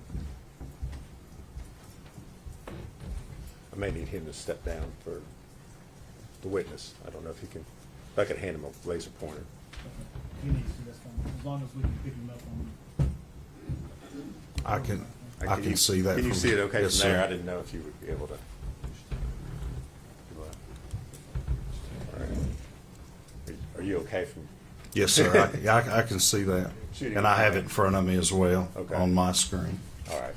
If you would kind of point out, I guess, the major landmarks that are shown there in the diagram. Yes, sir. So this top house here is Tommy Boswell's, as it was described to us. This resident here was a mobile home that was described as his mother's. This is the shed that we had information on right there. That's like a yard barn or an outbuilding. And then here is notated as what we described and what was described as a playhouse. I don't know what happened. Hold on a second. It's like it lost your feed.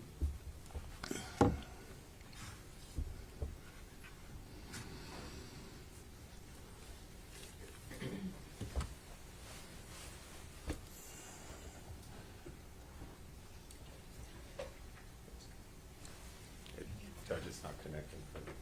You want to just stick it I in? was going to say, if you'll just hand me the.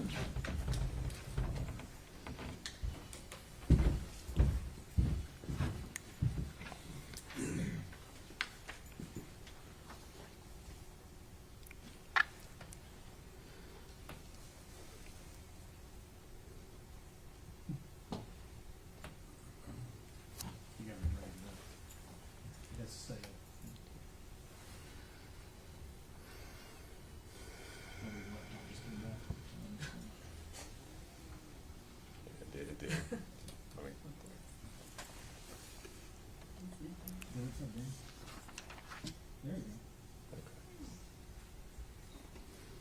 You need me to disconnect the laptop, Judge? It's, I can You change can. it. Okay.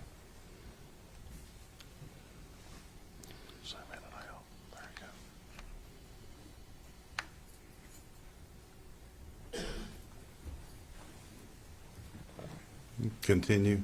Continue, please. All right. So yes, right here, behind that shed or yard barn, if you will, was a playhouse, and it's noted Playhouse ROE. ROE is an acronym for us for Recovery of Evidence, which was the body of Evelyn Boswell. Up in the right-hand corner is my notes are like a key to this, which indicates the date, our case number, the location, and my signature with the date, notating that I was the one that drew this sketch. Agent Fraley, you've got the driveway shown through the middle part of that diagram there. Was there any sort of gate or anything that, as far as being able to enter or exit the property? I recall, I think there was a gate at the bottom from Muddy Creek Road to the driveway. All right. Okay.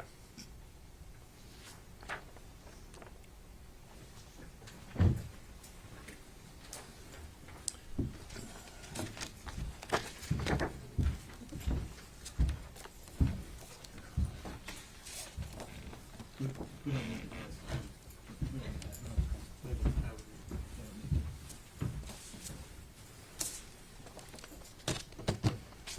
Now, Agent Fraley, you identified an outbuilding that was there on the property. You had said that's where you went first. That's correct. Okay. And I guess tell us what you found or what you observed when you went to that outbuilding. What was found there were multiple boxes of belongings of Megan Boswell that contained a variety of items specific to a young child. I recall there were clothing items, diapers, medicines, toys, those kind of things were the most common thing in those boxes.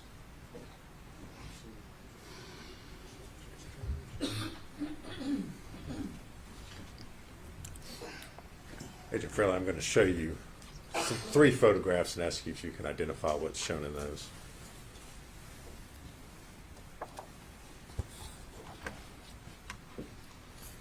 And so the first one is the yard barn or shed that was described and depicted in the sketch. The home there to the right was, our understanding, Tommy's mother.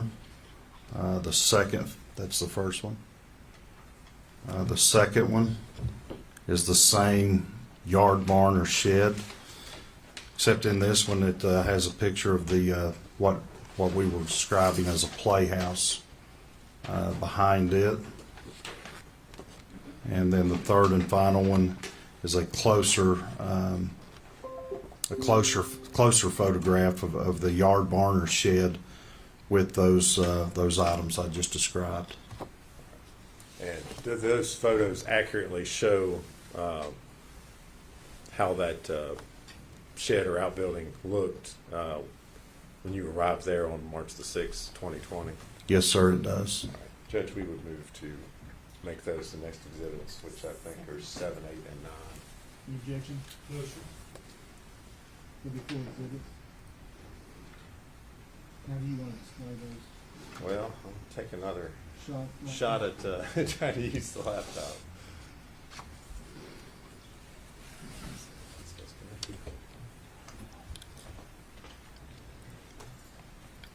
General, which order did you want these pictures marked? Whatever. I want them the way he described them. First one, the yard barn with the home. Second one's the yard barn with the playhouse behind it. Third one's the close-up to the yard barn behind it.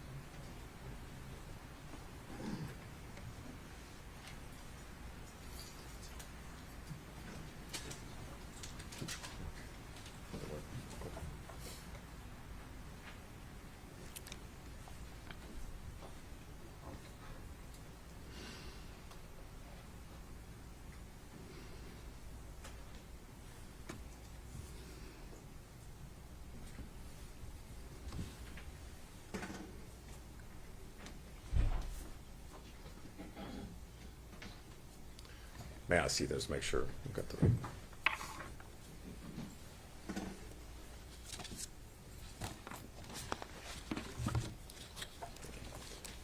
All right, Agent Fraley, I've got up on the screen what's been introduced as Exhibit 7. If you would tell the jury what they're looking at. So this is the yard barn or shed that I was describing.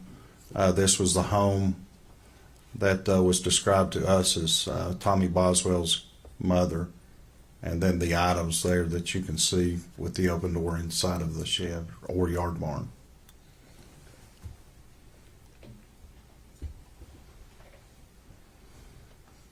And next is Exhibit 8. Yes, sir. Again, the yard barn with the door open, showing those items described. And this building here behind the yard barn is what I described and is notated on my sketch as the playhouse where Evelyn's body was recovered. And next, Exhibit 9. Yeah, again, that's just a closer photograph of the yard barn or shed with those items I described placed inside there.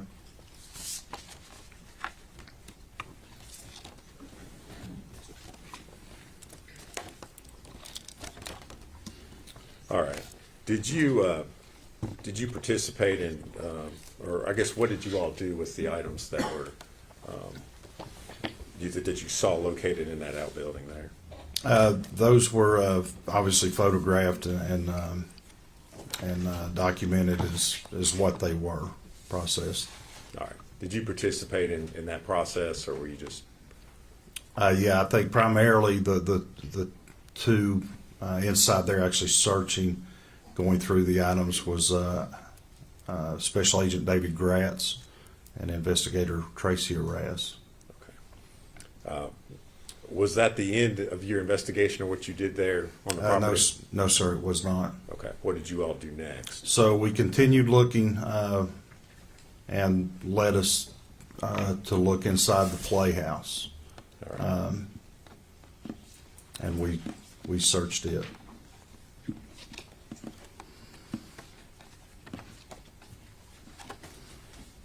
And what did you find, if anything, upon looking in the playhouse? There were, once the door was opened, right inside the door, as the opening of the door, was a trash can, like a tall kitchen model, common trash can, and 2 bags of trash beside of it.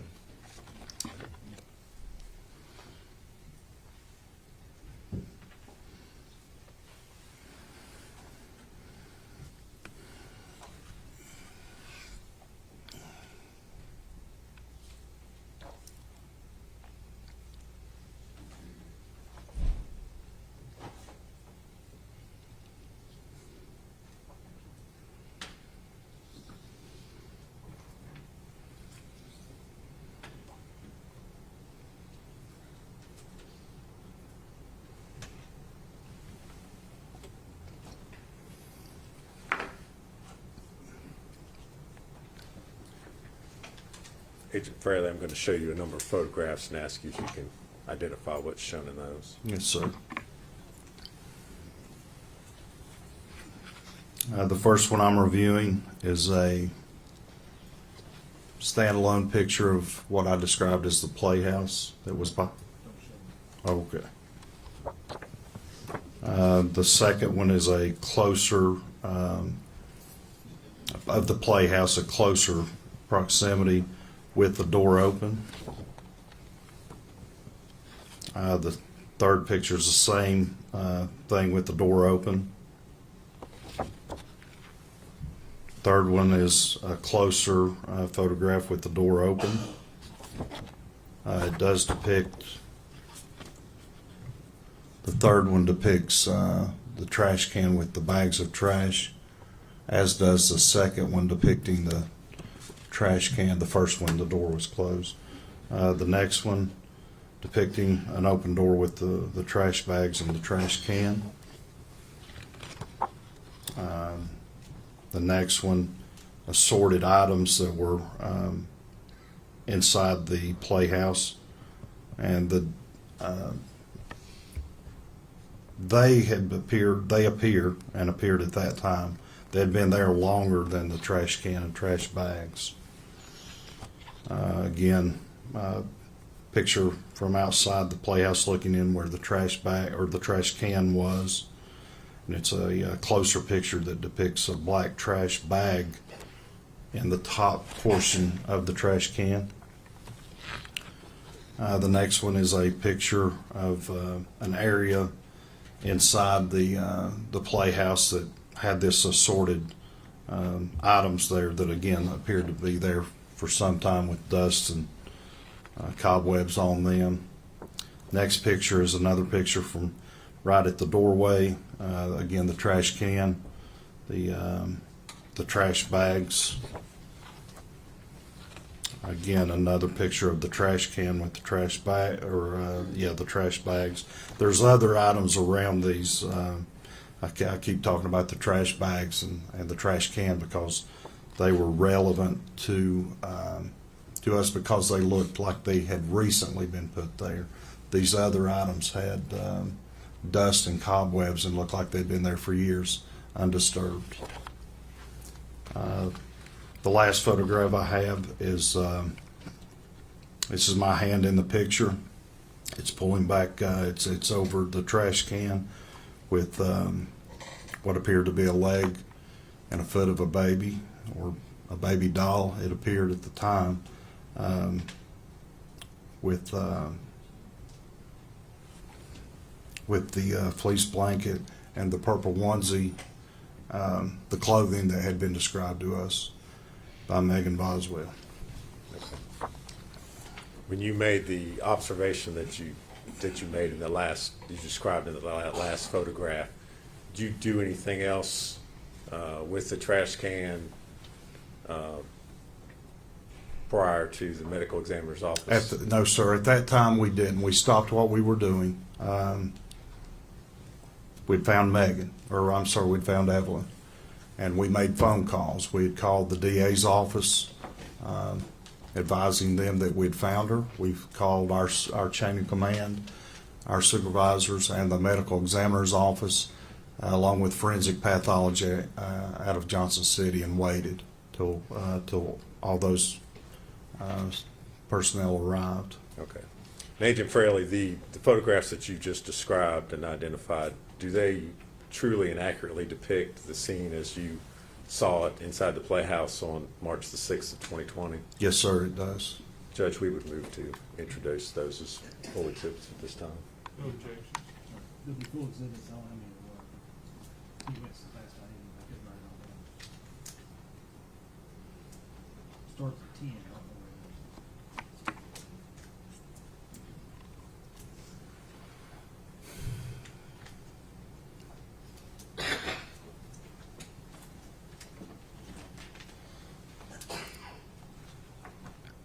Ten through 19, Judge.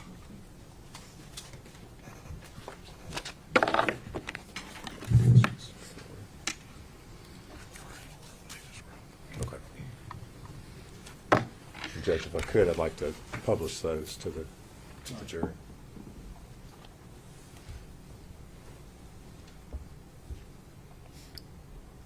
All right. Agent Fraley, I'm going to start with Exhibit 10. Yes, sir. You would describe what the jury's looking at. That's a playhouse that was located behind the yard barn. And if we're looking at it that way, the outbuilding would be where? The outbuilding yard barn shed, as described, would be to the left out of the picture back this way from the yard barn or from the playhouse. All right. And the door, as we're looking at it, that door was closed when you arrived. Yes, sir. That's how we found it. Next, I'm going to show you Exhibit 11. Same playhouse with the door open. Okay. And if you look inside the door right here, this white trash can is the trash can that I was describing as I was reviewing the photographs. All right. As you opened the door, was anything disturbed or moved, or did anything shift? No, Was sir. Nothing fell out onto. As you can see, there's a front porch there. It was opened. and it is as it's seen.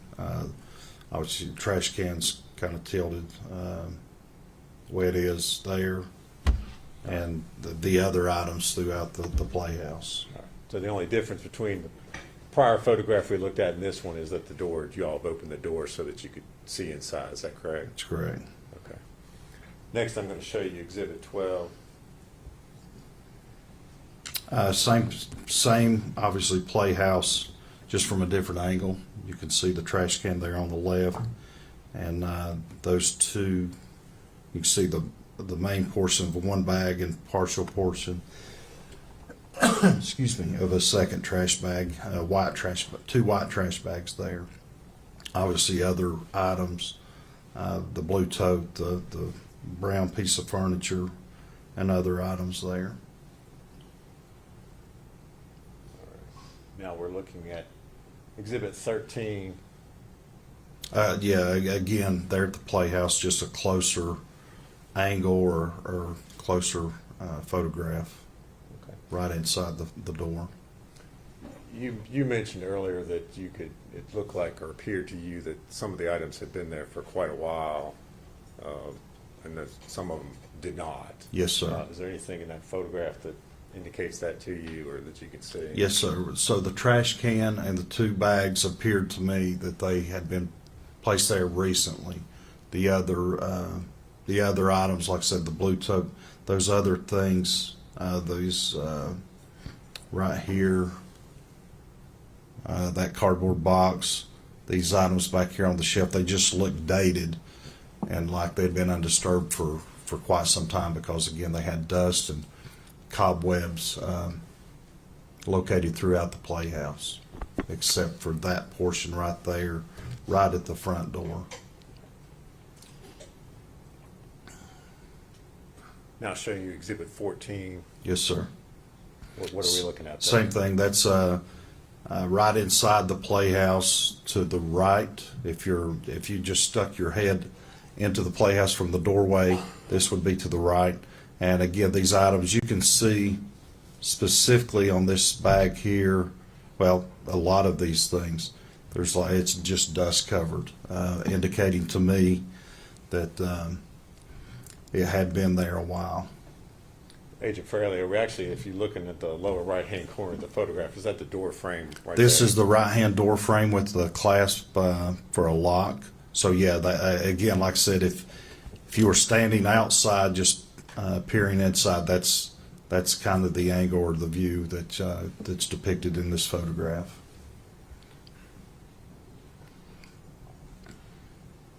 All right. Now showing you Exhibit 15. Yes, the trash can again, this is taken from outside the doorway. This is me here. So the photograph depicts me, and then inside here, and the trash can with the black trash bag unraveled at that point. Had the trash bag been pulled up out of the trash can, or was that Just as kind you of like saw the it? top was opened. All right. The trash bag remained in the trash can, but the top was opened. Now showing you Exhibit 16. Again, looking inside, it was a very small playhouse. I don't recall the dimensions, but maybe 10 by 10, 12 by 12, small floor plan with that, and then those were steps leading up to like a little loft inside that playhouse.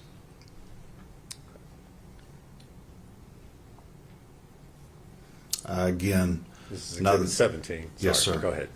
Again, just another photograph of the trash can and the two bags. There's a keyboard there, a piece of furniture. Again, the blue tote. Just multiple pictures of kind of like the same thing, same angle, same point of view. Just multiple pictures of that. Again, the trash can again. This is Exhibit 18. for yes, the sir. record. Sorry. Again, the trash can with the black trash bag inside the trash can. Blue tote, other items there inside the the playhouse. Agent Fairley, there appears to be something on the inside of the white trash can. Were you able to? Right see there. Right there. Okay. What is that we're seeing or looking at? I can't see clearly what that is. I don't know if there's another piece Okay. of trash bag. Or, Okay. And Exhibit 19. Again, after this was that black trash bag portion had been pulled away, this was the next layer down inside the trash can, which contained Evelyn Boswell's body, clothed in a pink fleece onesie with penguins and a gray and white fleece blanket. All right. The portion of the body that you see there is her leg. Okay. Did you in any way disturb or move or do anything with the contents of the trash can? No, the glove in the top portion of that is my hand. Pulling that back to confirm and take a photograph. That was the only thing we disturbed, Okay. if you will, All right. to take the photograph. And then at that point we stopped and then made the appropriate phone calls to the medical examiner, forensic pathologist, our chain of command, and the DA's office. Okay. All right. Thank you. So what happened after you made those phone calls as far as the investigation was concerned? So after that, like I said, all these people arrived, and our concern is to process the evidence. We did so at the direction of the forensic pathologist, and so what decision was made was on that front porch of that playhouse, which was just right outside the doorway, was to place a body bag there on the front porch. Open, they unzip and they open. So we placed a body bag there, and I brought the trash can out, and we started removing the contents of the trash can onto the body bag that was opened. All right. And did you participate in that process with folks from the medical examiner's office? Yes, sir. It was Laura Parsons, who works with the forensic pathology, and Dr. Matrina Schmidt, who is the forensic pathologist there. Okay. And so you actually helped them and assisted them in removing the body from the trash can? Yes, sir. Like I said, the body bag was there, and I removed the contents and the body of Evelyn Boswell onto the body bag where we could start processing what was inside the trash can, which additional evidence was in addition to the body of Evelyn. And was this whole entire process photographed? Yes, sir, it was.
Agent Fraley, I'm going to hand you some photographs and ask you if you can identify what's shown in those.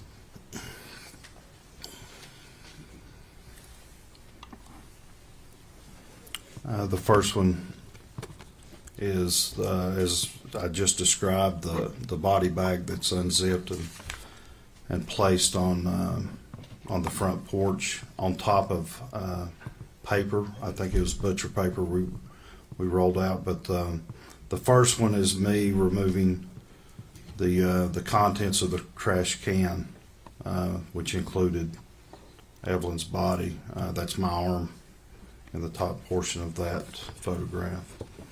The second one continues that bag and the contents, Evelyn's body, being removed onto the body bag. The third one, the bag is out of the trash can at that point, and placed onto the body bag. The same contents, different angle, but it now has a evidence marker number 4 beside that. The trash bag and contents. Your Honor, if I need to slow down, I will. The next picture is the trash bag with me pulling back the trash bag, showing what's inside.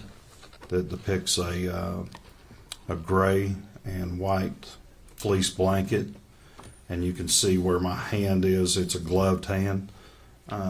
There's some aluminum foil there, evidence marker number 4. Again, a wide angle of the same thing once the trash bag has been removed.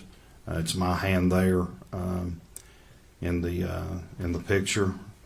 It shows the body of Evelyn Boswell that's underneath these layers of items. That includes aluminum foil and the gray and white fleece blanket. You can also see some portion of the clothing. Evelyn was wearing the pink onesie fleece with the penguins. The next photograph is an opening of the trash bag that Evelyn was inside of, that shows different items in the bottom of that trash bag. Eggshells, fluids of human decomposition, and other items. That's my hand in the top, my foot in the top portion of that photograph. The next photograph is again the same trash bag with the contents that I just described, with the body of Evelyn to the right of that. That's going to be her head and upper portion of her body that's wrapped in this aluminum foil. The next photograph is just the body, again in the same state, with the aluminum foil, the blanket, the onesie. However, in this one with some body fluids that have come out onto the body bag, but there are also some pupa, that is insects, basically in between a larvae stage and an adult stage that were inside the bag as well. That's common with human decomposition. Next picture, same description, same things with that evidence marker number 4. Next picture, different angle, same description, the body of Evelyn, the aluminum foil, the purple onesie with penguins clothing, evidence marker with the insects there. The next picture, we start removing the layers at the direction of the forensic pathologist, the doctor. And this next picture is us removing the aluminum foil that was wrapped tightly around the head of Evelyn. And this is shows my hands and Laura Parsons' hands, who works there at the forensic pathologist office. Next picture, same thing. We're continuing to remove the aluminum foil from her head. So this is the first picture that shows the head of Evelyn and her upper torso, and her head is in a backward position, situated abnormally, where the body had been shoved, that we believe down into the bottom of the trash can. Next picture is same picture, body of Evelyn with the aluminum foil removed, showing advanced decomposition, some body fluids there lying on the body bag. The next picture is a same picture, the body of Evelyn wrapped in this this fleece blanket with the purple onesie, just a different angle on the body bag. Next picture, same thing, a different angle. And then the next picture is where, again, is describing how we're processing this, is removing it a layer at a time. So this is a picture depicting the first part of removing the fleece blanket from Evelyn's body. And then the next picture, it's a black and white photograph with the fleece blanket removed and just showing the body of Evelyn. Advanced decomposition, again, the pupa there, which was numerous of the insect activity. And then a color photograph, the last photograph, same picture of Evelyn's body in the pink fleece onesie there on the body bag with human bodily fluids around her head area. Agent Fraley, the photos that you've just described, are they a true and accurate depiction of the process that you all went through Yes, sir. that night in removing Evelyn's body from the trash can? Yes, sir, in the different stages of removing layers. Judge, we would move to make those full exhibits this time. No objection. This first one, 20. First one's 20, I don't know what it is.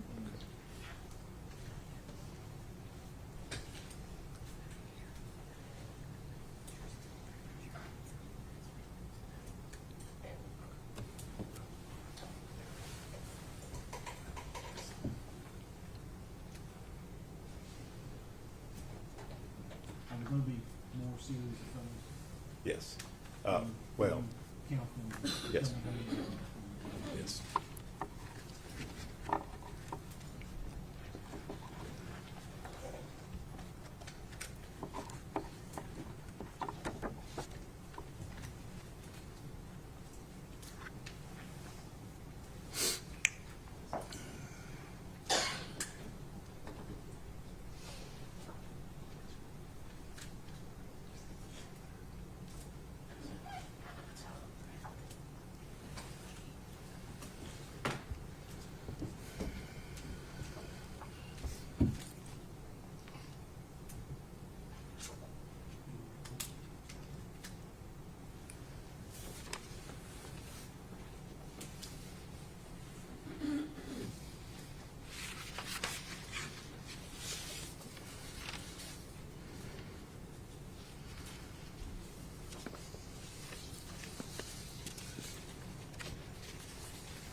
And Judge, I would ask at this time if we publish those to the jury. I'll start with Exhibit 20.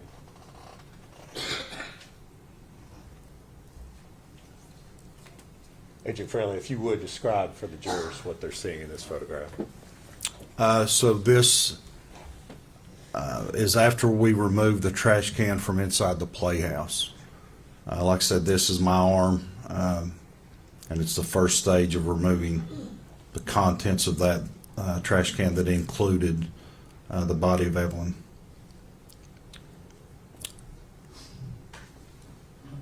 Next picture Now is looking at 21. okay. This next picture is again the continuing process where the bag is almost removed from the trash can that contained the same items. That's my hand there, and the top portion of that, Laura Parsons' hand here, who's from the forensic pathologist department.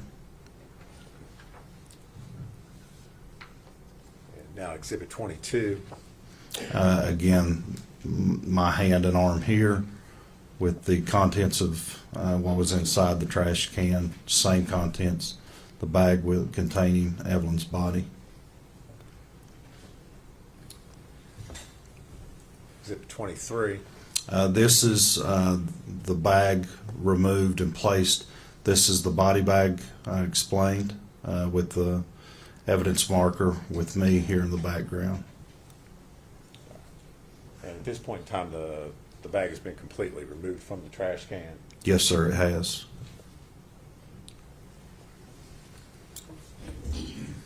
Now showing you Exhibit 24. Yes, sir. That's my hand there, starting to remove or peel back that trash can or trash bag, and the first portion of removing that layer that shows again the fleece, the gray and white fleece blanket, and then over here you start to see the aluminum foil that had covered Evelyn's head. All right. So just so that the jury is orientated as far as the photograph is concerned, Evelyn's head, as you all found it, is in the left. As we're looking at the photograph on the left side. As we're looking at this photograph, her head would be right underneath where my hand is, covered in this aluminum foil. It's still inside the bag at this point.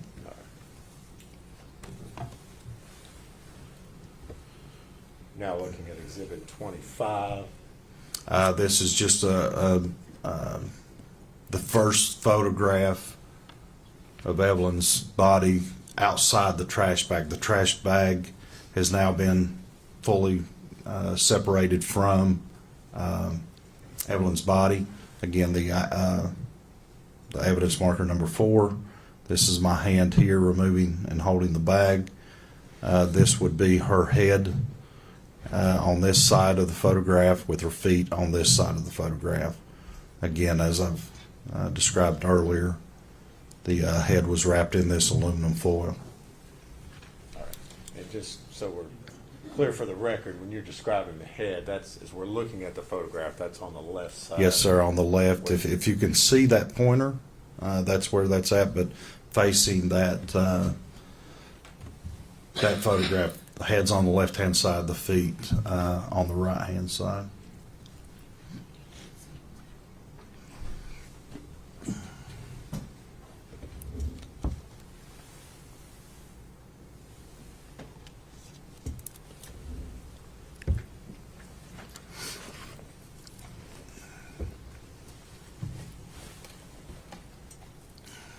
Reconnect the judge. It has, but it's just got your blue screen. It's not doing anything.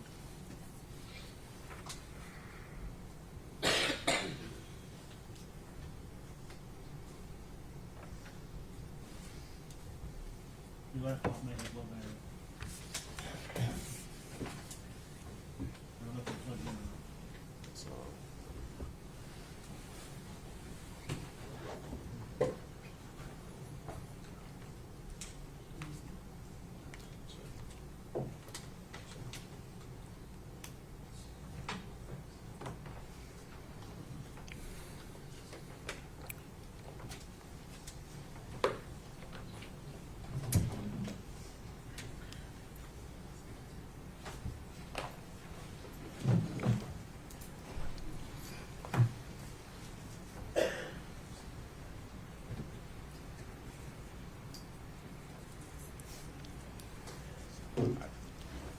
I'll just use the Elmo judge.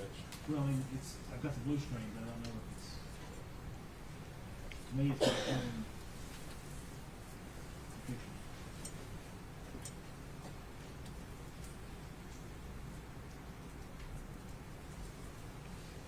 You should see what I'm seeing on the phone. That monitoring account.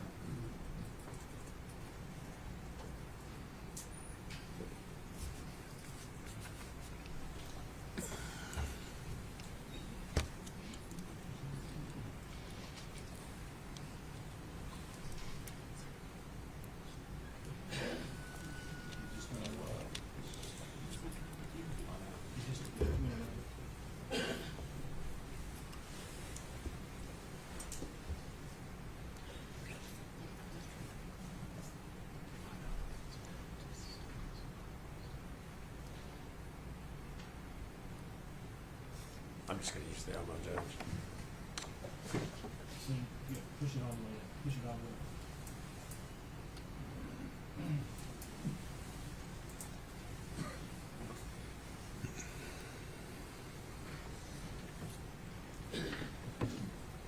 This is 26. This is 25, Judge. Okay. I believe we got disconnected, Agent Fraley. You were describing, looking at the photograph,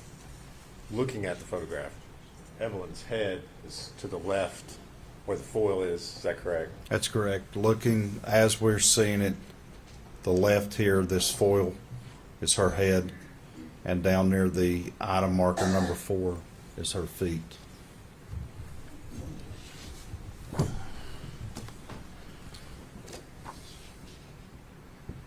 you back it up, on the very top of the top.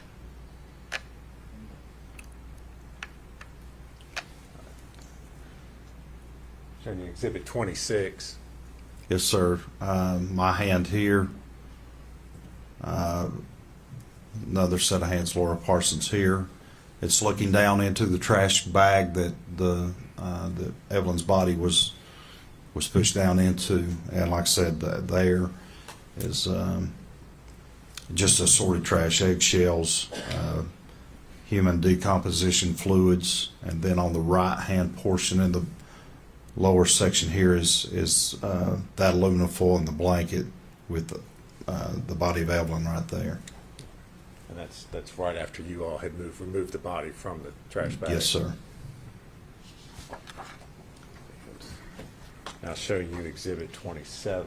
Again, a similar depiction of the last photograph, just it's a wider angle that's kind of showing the aluminum foil that's kind of formed around her head with the rest of her body there down to probably about her upper torso.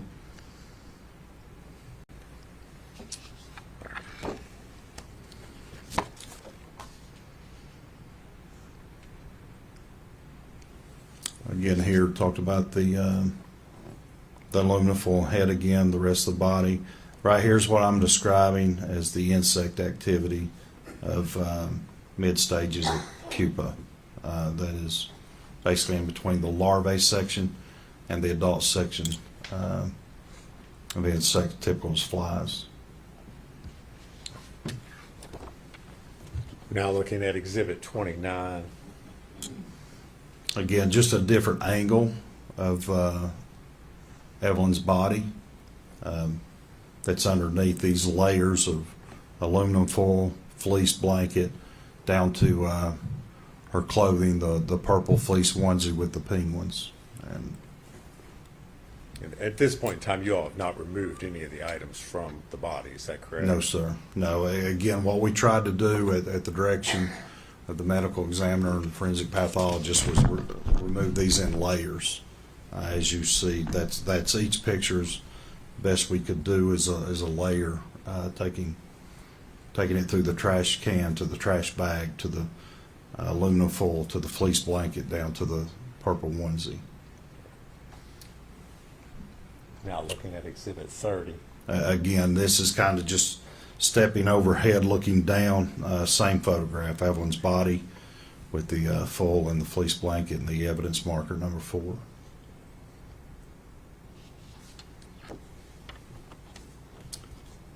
Now Exhibit 31.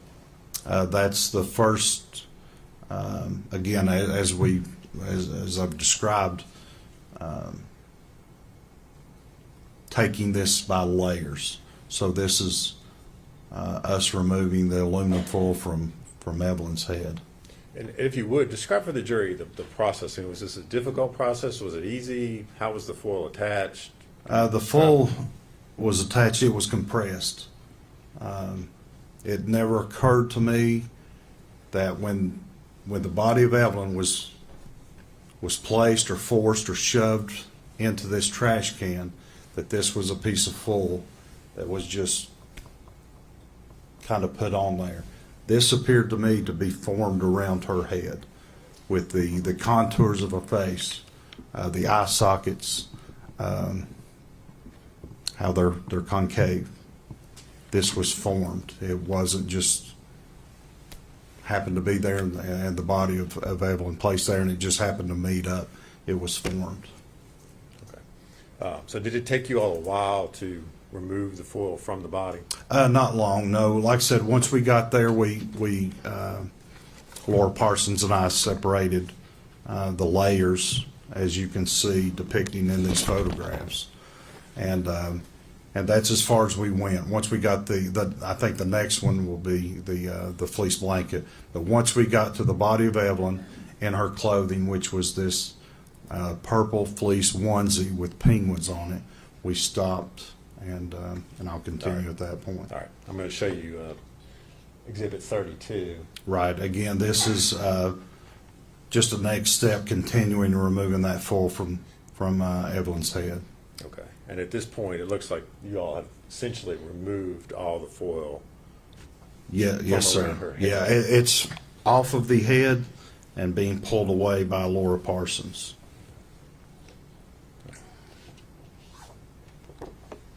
Now I'm going to show you 33. Okay, now this is a photograph of where we're at with the processing with the aluminum foil removed from her head. So this is her body with the next layer, which would have been that gray and white fleece blanket. Again, what I described earlier, this here appeared to us to be this fluid here was just bodily fluids of human, consistent with human decomposition. It's somewhat kind of tough to tell because of the way it's faced there, but is the blanket up there, is that around the head as well? So the head is here.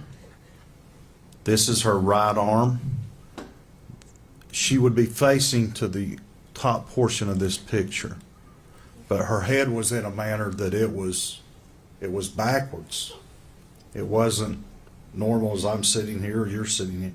It was backwards, and that's hard to depict here. But her body in this photograph is facing to the top of the photograph with her head tilted backwards toward the bottom of the photograph.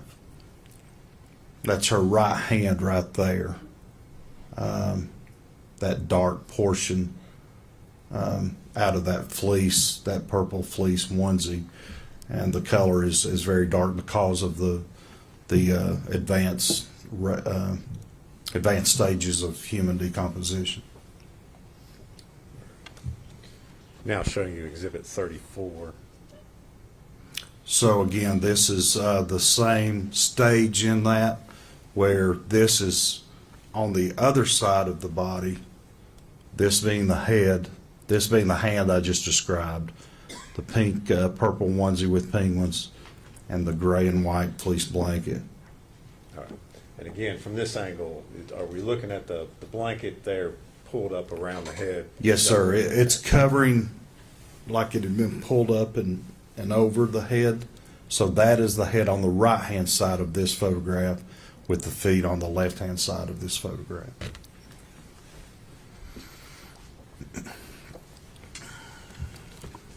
Now showing you Exhibit 35.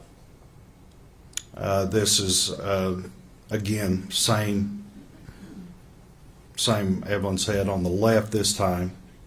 Her body facing to the top of this photograph and starting to remove the gray and white fleece blanket from her body. This is her leg down here. That's like the foot in a onesie that has those treads, so they have traction when they walk. So that's going to be her right foot and right leg on that.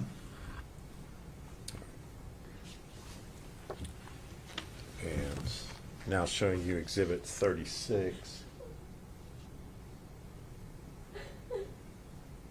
Again, that's the next picture of the removal from the of the fleece blanket, the gray and white fleece blanket with her body there. And you see, again, it's going to be her right arm there and her right hand right there.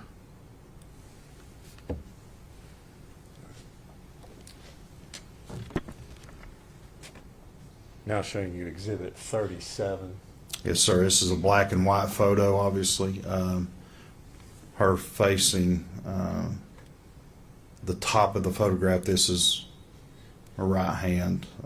Again, even though it's black and white, it's the consistent with the pictures you saw, the purple fleece onesie with the penguins, and this is her head to the right side of this picture. As we're looking at that onesie, had it been disturbed, or does that show the onesie as you all? That's as we finally removed the fleece blanket. That's the next layer as we found it. Okay, so the onesie was open. Yes. And, sorry, hold on a second.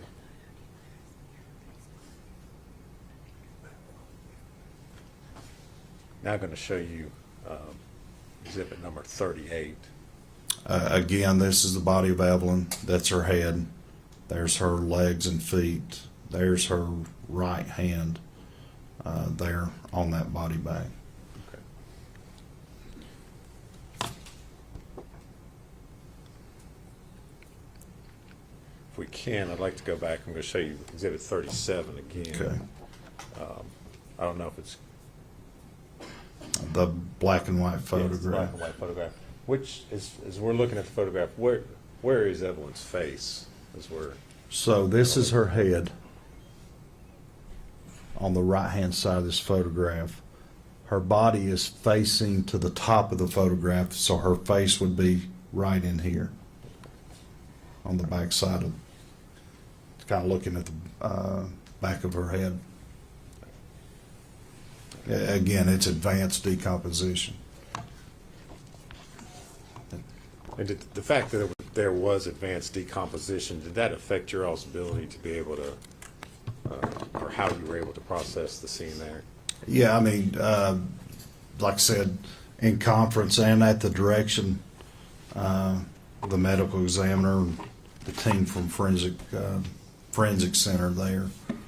Once we got to this last picture of where we were at, the call was made, hey, we're going to stop here. We'll seal her body in the body bag, transport her to the forensic center for an autopsy at that point. And we continued processing the scene there for collecting the items. And we took those items to the Sullivan County Sheriff's Department, just where we had better lighting, better environment to log and process evidence items that were also discovered.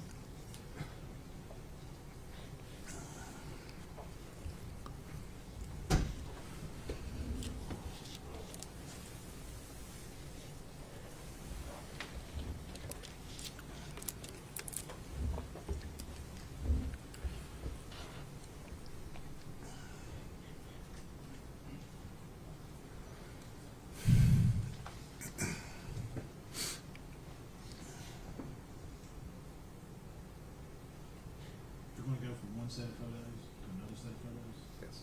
just to leave that thing up. Okay. Because when you put it down, the electronic disconnects from the system. There's like, there's a delay.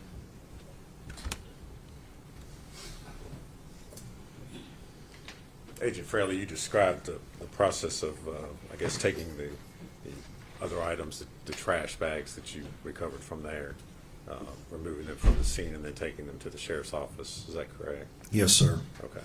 I'm going to hand you a series So I believe it's 6 photographs, and ask you if you can identify what's shown in those.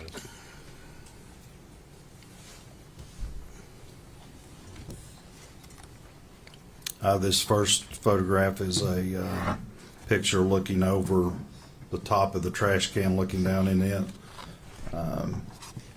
In the bottom of that, the most notable item is a Martha White chocolate chip wrapper with other items. Was that the trash can the body was found in? Yes, sir, it was. The next one is a photograph of the trash can with Evelyn still in it at this time. This was an earlier photograph taken prior to the removal of Evelyn in the trash can.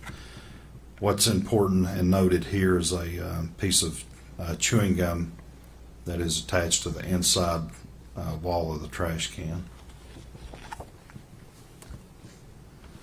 The next photograph is after I removed the trash can and the trash bags from inside the playhouse and just set them out on the porch of the playhouse prior to going through the pictures we just looked at, processing the removal of the layers leading to the body of Evelyn. Just another picture, trash can. Evelyn still remains in there. You also see the chewing gum on the inside wall of trash can there, and the other bags of trash. This next one is the 2 bags of trash that was removed from the playhouse with the trash can. Another angle of those 2 bags of trash that was removed from the playhouse there on the front porch of the playhouse. So were there any other items besides those 2 bags of trash and the trash can that were taken out of the playhouse? Not that I recall. It was all the trash bags and what remaining contents of the trash can. Okay. The 6 photos that you've just described and identified, do they true and accurately depict those items as you found them on Yes, sir. March the 6th, 2020? Yes, sir, they do. Judge, we would move to introduce those, I believe it's exhibits 39 through 44. Go, Judge. Before exhibits 39 through 40.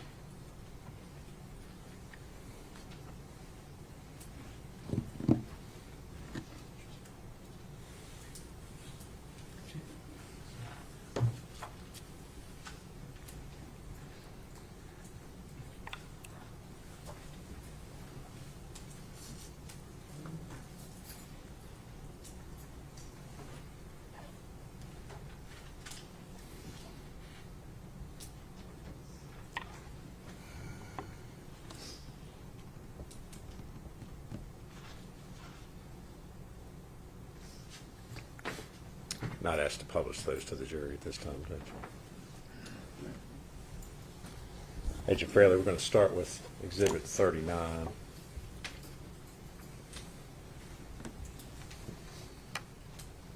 Yes, sir. Again, top view looking down into the trash can, and like I said, the most notable thing that's descriptive is a Martha White chocolate chip cookie bag. All right. Anything else in the trash can besides that on the bottom? Is that I mean, there's is that what was found when you removed the trash bag? yeah. So once we removed the body of the trash bag that contained the body, this was in the bottom of that.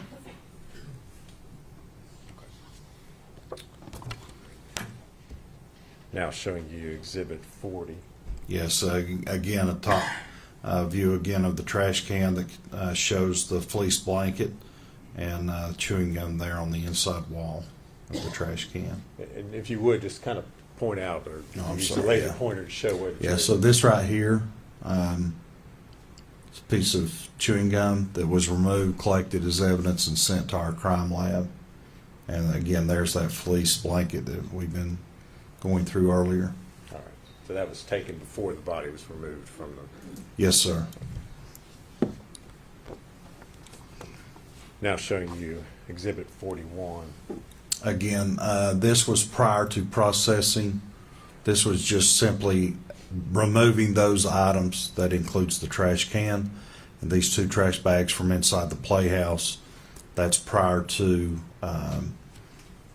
laying out the body bag and removing the trash bag with Evelyn's body onto this front porch. But this is where all of that was processed in the field prior to transporting Evelyn to the forensic center for autopsy, and prior to collecting, processing, bagging, and packaging the other items to go to our TBI lab for analysis.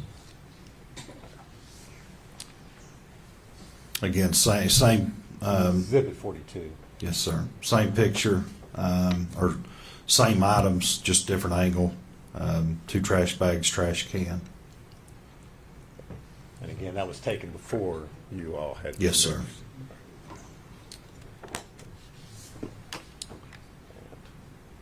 Exhibit 43. Just the 2 trash bags with the trash can out of the view of this particular photograph. And finally, exhibit 44. Again, just a different angle of those 2 trash bags without the trash can in that photograph. And both of those, like I said, were on the front porch of the playhouse. Okay. And those 2 trash bags, you all, when I say you all, I mean law enforcement took them and inventoried what was in there. Yes, sir. Later on, is that correct? Yes, and any evidence that was collected that we believe to be probative was sent to our lab for examination.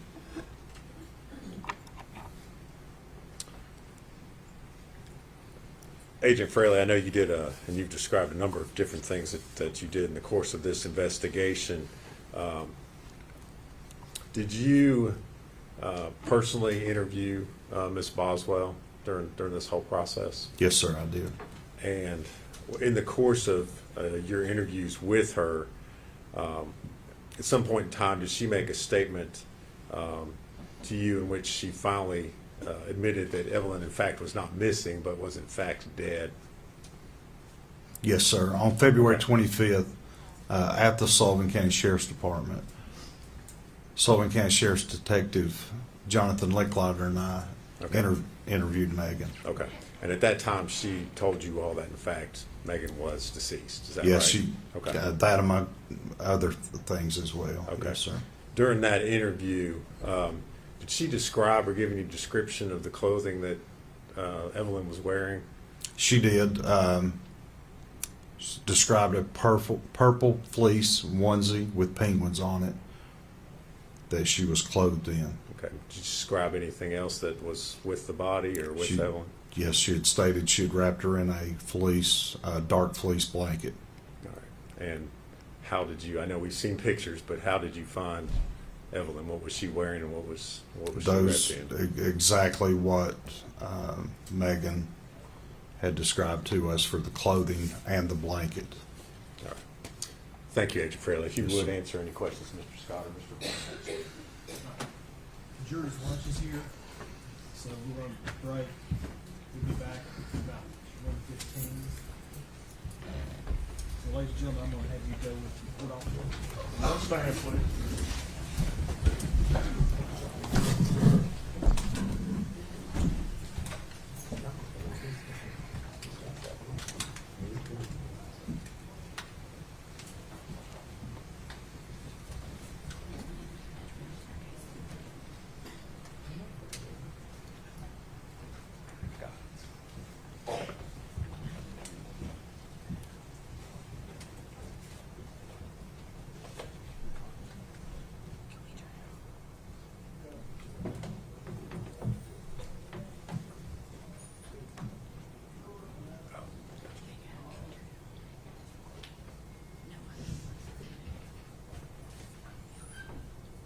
Be seated.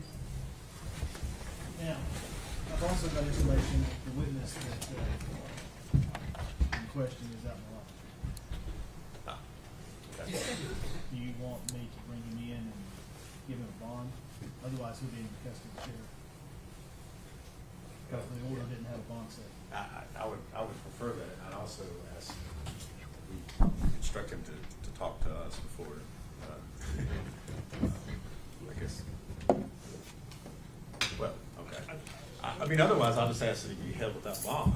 I don't care what you do with him, but I don't think it's the court's purpose Okay, well, that's to tell a fine. witness to No, I talk think to someone or it's not. killing. Okay, I mean, it has that's to fine, talk anyway. that's fine. That's fine, Judge. I'll tell him. You want it brought in. I can tell him if he doesn't come back, and I tell him to come back, that he will be held. Yeah, that's fine. No. Yeah, bring him in. You want me to step down, Your Honor, Yeah. to provide this for him? They'll discuss the Yes, rules sir. of office. You can't discuss the testimony with any other witness or allow them to discuss their report with you. What's his name? I don't have the word in front of Austin Feller. me. Last name? Feller, F-E. Feller, Feller.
This one?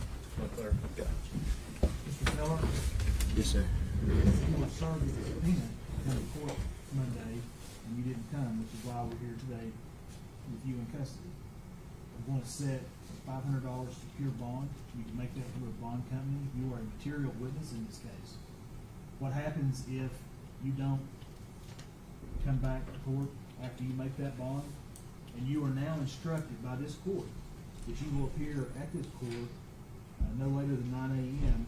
every day except Sunday, and that includes Saturday, until you are either called as a witness or released as a witness. Do you understand that? Yes, Your Honor. If you fail to do that, and we have to come find you again, you'll be held in custody of the sheriff with no bond until the case is over. And that could take us about 3 weeks. That would be nowhere worse. Yes, Your Honor. All right. You need to be here back at 1:15 if you make that bond. Yes, sir. You go with it.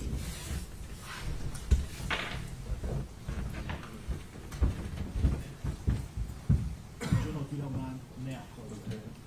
If you don't mind, just so it's safe of all the testimony. For lunch. All right, we'll be back at 1:15. Court stands in recess. Judge, I wanted something with a bond on it. Did you guys remove your mic from your table? This still on? I got sent back off because I thought we was cutting our mic off. Well, you Been can told do Judge it. Kevin. You were still on. Jim told me it was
I mean, for him to listen, I mean, it's self-serving hearsay. I mean, it's, Well, I have to see the statement. well, there's no written statement. Once they, There's no written statement. it's recorded, it's 2 hours long, thereabouts. But once they ask, I think I'm entitled to ask about the entirety of the statement. I think that's the law. It's called, in the court's well aware, it's the doctrine of completeness, the case law is complete with it. Judge, it's hearsay. I mean, just it's flat out hearsay for him to try to put that in. It's,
edition of Tennessee Law of Evidence, 7th edition.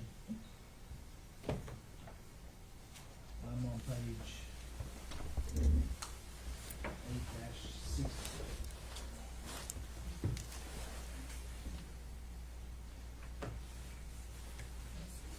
Under Rule 803, 1.2, admission by party opponent. A statement offered against a party that is A, the party's own statement, is not excluded by the hearsay rule.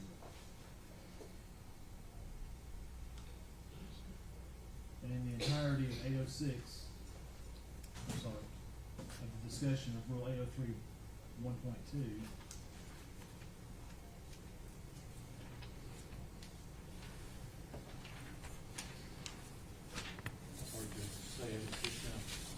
well, in the book, it's section 8.061. But the rule is actually 803, 1.2.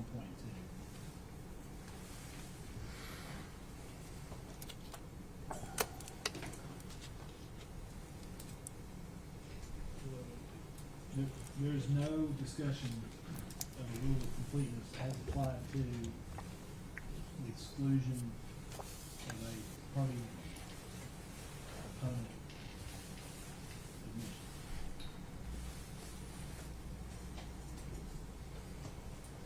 The only thing it says is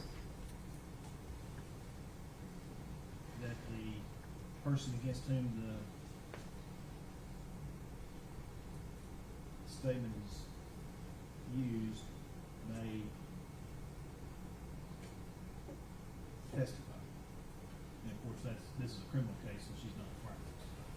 Judge, if the court would refer to Rule 106, Rules of Evidence, I think that discusses the doctrine of completeness and order of process of play case. The case of State versus Torres from Hold on. Tennessee. This is why we have these issues pre-trial. That's why I set so many hearings before court. I understand, I didn't expect they would dismiss that count of the indictment today, and do this. Can you tell me, Gene?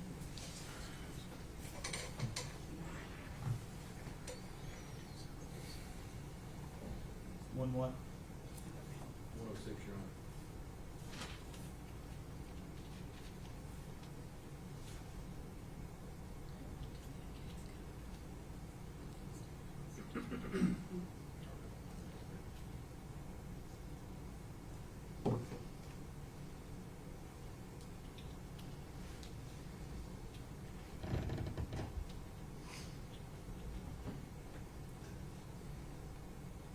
Gene, do you have this is the time where it talks about doing a statement in that case? I'm sorry? What happened in this case where it talked about doing a statement?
So, under a 106 evaluation,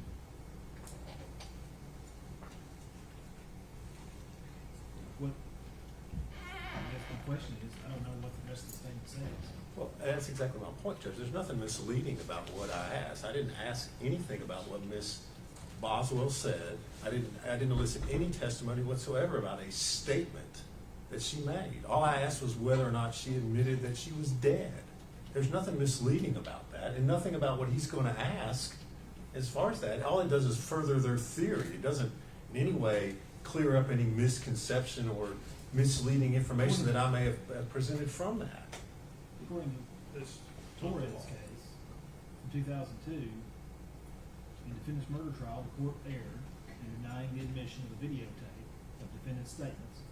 However, the error was harmless because the evidence of the defendant's guilt was overwhelming and nothing on the videotape remotely implied that the defendant was innocent of the crime. So, not knowing, I don't know what's on this tape. I haven't seen it. And today, hearing about it. So that's what I'm asking. Judge?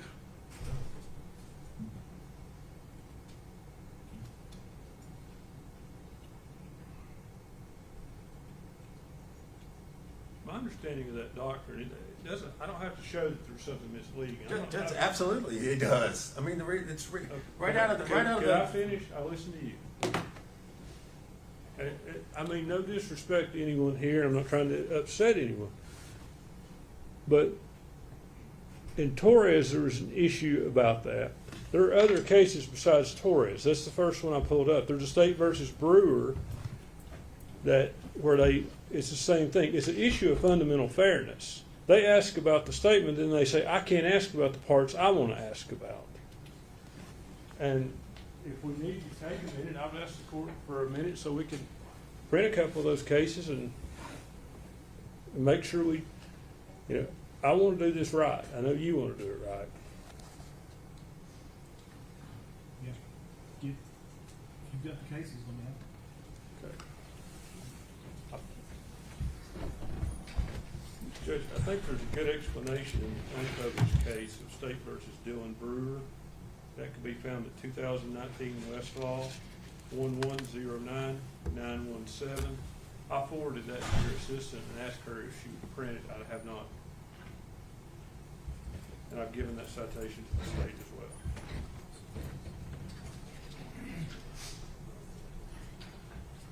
And Judge, I would go back to the part, the rule requires that a writing or recorded statement or part thereof be introduced by a party. I did not introduce any part of her statement.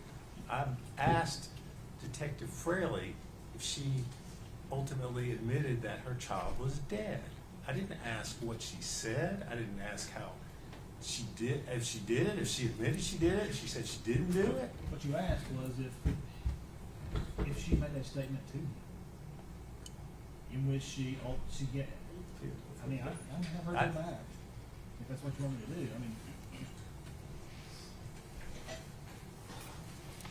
I would further point the court, the footnotes to the rule of completeness 106 clearly talk. Mr. Scott said it didn't, but it clearly says, rule providing that when a writing or written recorded statement or part thereof is introduced by a party, an adverse party may require the introduction at that time of any other part or any other writing which ought in fairness to be considered contemporaneously with it, provides an adverse party a mechanism for putting portions of the writing into context if the portions would otherwise be misleading.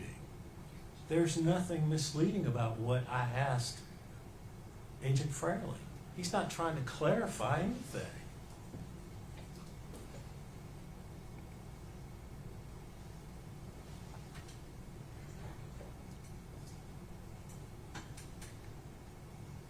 Unless he's in some way trying to insinuate that the child wasn't dead.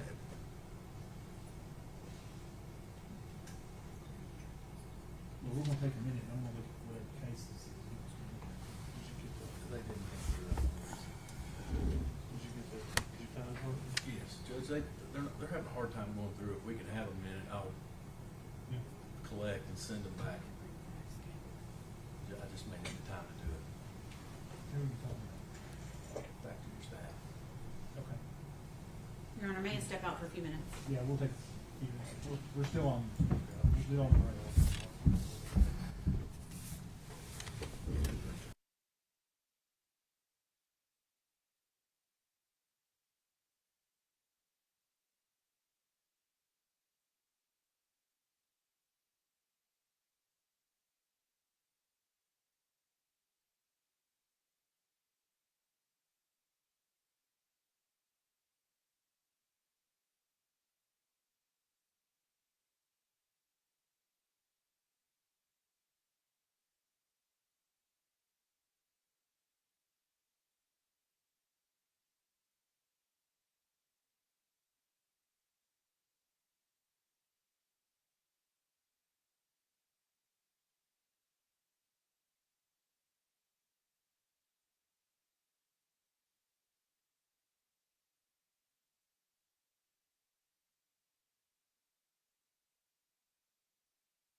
Mr. Scott, you handed me four cases. 4, I think. Be ready here. Judge, I handed you the unpublished case of State versus Brewer, and that case contains a pretty good explanation that it does cite to several published cases. If you go to, if the version you have of Brewer has a page 12 at the bottom, does it?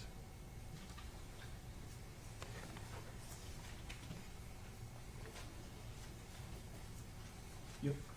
If you go down to the last paragraph of page 12, it talks about 106 as a rule of timing and admissibility, and talks about whether it's not immediately clear where it would admit the introduction of otherwise admissible hearsay. That paragraph goes on to state, though, however, it has long been the law in the state when a part of a confession or admission is entered into evidence, the defendant is entitled to have the jury consider the entire confession. That cites Curry versus State, 397 Southwest 2nd, 179 at 181. That's Tennessee Supreme Court, 1965. And Samblin v. State, 387 Southwest 2nd, 817 at page 820. And that's, again, Tennessee Supreme Court, 1965. And they go on in this case, they talk about when a confession is admissible, the whole of what the accused said upon the subject at the time of making the confession is admissible and should be taken together. If the prosecution failed to prove the whole statement, the accused is entitled to put into evidence all that was said to him or by him at the time which bears upon the subject of controversy, including exculpatory or self-serving declarations connected herewith. It is for the jury to say what weight shall be given to several parts of that statement. For they may well believe the part that which charges the prisoner and reject that which tends to exculpate him. And that's a direct quote from State versus Robinson, 622 Southwest 2nd, 62 at page 71, Tennessee Supreme Court, 1980. And in this case, in Brewer, the Court of Criminal Appeals goes on. This case is kind of almost on all fours the way I see it. The Rule 106 here in Brewer, the state examined on direct examination a witness about a statement. It did not put in a play that it put the physical statement in, nor did the officer read the statement verbatim. But they said the rule of fairness should allow you to place the whole statement in. And I think, Mr. Fraley was asked in this case, he was asked about taking a statement. I think he was asked a couple of times about taking a statement. And he was asked about her admitting that the child was dead. Well, certainly in a missing persons case, when you admit to the police that it's been shown and alleged that you're lying to, and Mr. Fraley, although the court granted an objection, said earlier that she was telling lies. And then when she fesses up and says the baby is dead, certainly the court should take that as a confession. And I think he was asked about the baby being dead, and the response was that the baby was dead, among other things. So that leaves that out there for the jury to be wondering what the other things are. That's my recollection. That's Mr. Horn's notes.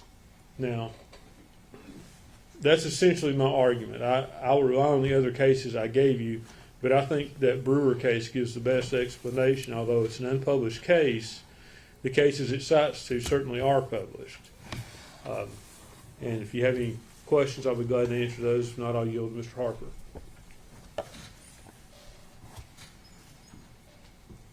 Yeah.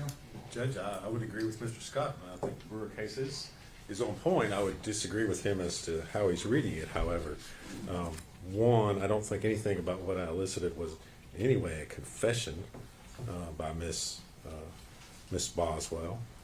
And two, I would rewind a little bit from where Mr. Scott quoted on page 12 of the opinion.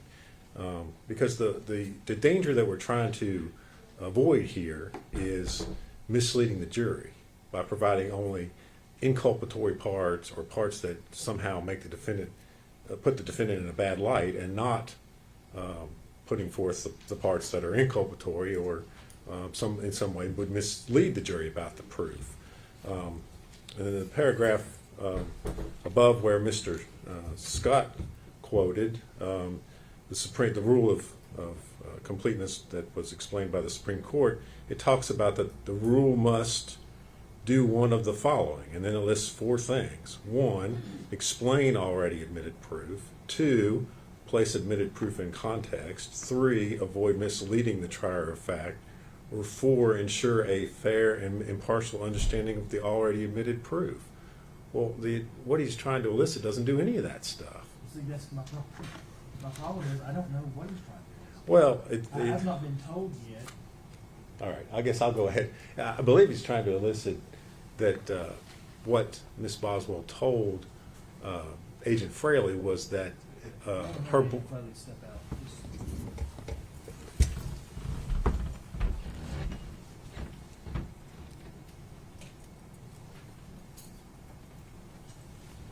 And Mr. Scott can correct me if I'm wrong, but I believe what he's trying to elicit is that Miss Boswell told Agent Fraley that Hunter Wood, the defendant's boyfriend, rolled over and killed the child. And that was what she told Agent Fraley at that time. I don't know how that corrects in any way his statement that she admitted the child was dead. I mean, if anything, that's the fact she was there is more inculpatory to elicit that than it is correcting any sort of misleading impression that might be out there as a result of what Agent Fraley's already testified to.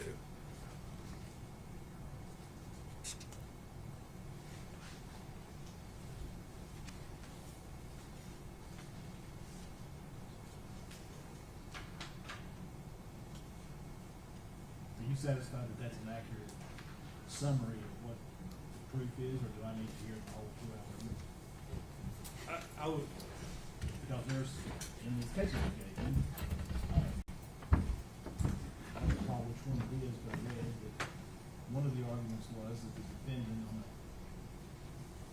possibly the post-conviction case, there was argument that because the judge relied on the summary of the proof instead of reviewing the entirety of it, that the judge couldn't make that decision. I think, and Mr. Harper can correct me if I'm wrong, I think I'm generally satisfied with what he's saying, but she explained how the baby died, where the baby, or maybe not where the baby went, but I think that Hunter took it in that statement. Am I right about that? Yeah. She gives an explanation, and I guess what I'm trying to say right now is it's fundamentally unfair, and I think it does satisfy at least 1 or 2 of those things that Mr. Harper's talking about in the paragraph above from Brewer. Explains the already admitted proof and puts it in context. Well, right now you have a case where the jury's heard this TBI agent say, yeah, she's lied and she's basically led us on wild goose chases, but she finally admits the baby's dead without putting in the full explanation of what she told them. And I think for the jury to hear that, you know, there's no mention of anyone else in what was put in. She tries to explain to him what happens, and I think it explains it, and it avoids misleading the trier of fact from the standpoint of the jury. You know, you don't know what this proof is. Mr. Harper and me, Mr. Harper, Ms. Maskill, we know it, and I think you said that's where you're struggling. Well, you have. Well, I mean, obviously it's where I'm struggling, because the test that the Tennessee Supreme Court has given to the trial judge is that it is a an issue of fundamental fairness. It isn't an issue of one snippet of one statement misleads the jury. That's not the test. That's not the question. The question is it fundamentally unfair if I, as the trial, don't allow you to put in the entirety of the statement based on the very narrow, and I understand General Harper was being very careful and cautious in what he was asking. So, what I think where we're at is that I'm going to have to, is it transcribed? Is it audio? Is it video? Print. Video. It's 2 hours. It's Well, I guess we could fast forward to I think I've got a clip of just that portion. Well, here's the other thing. If you want to give me just a clip, obviously it speeds it up today, but then if the jury ultimately convicts, then on post-conviction or during the appeal, the argument's going to be, oh, well, the judge he didn't review the entirety of the statement. And therefore, he couldn't have made an appropriate determination. So, here's where we're at.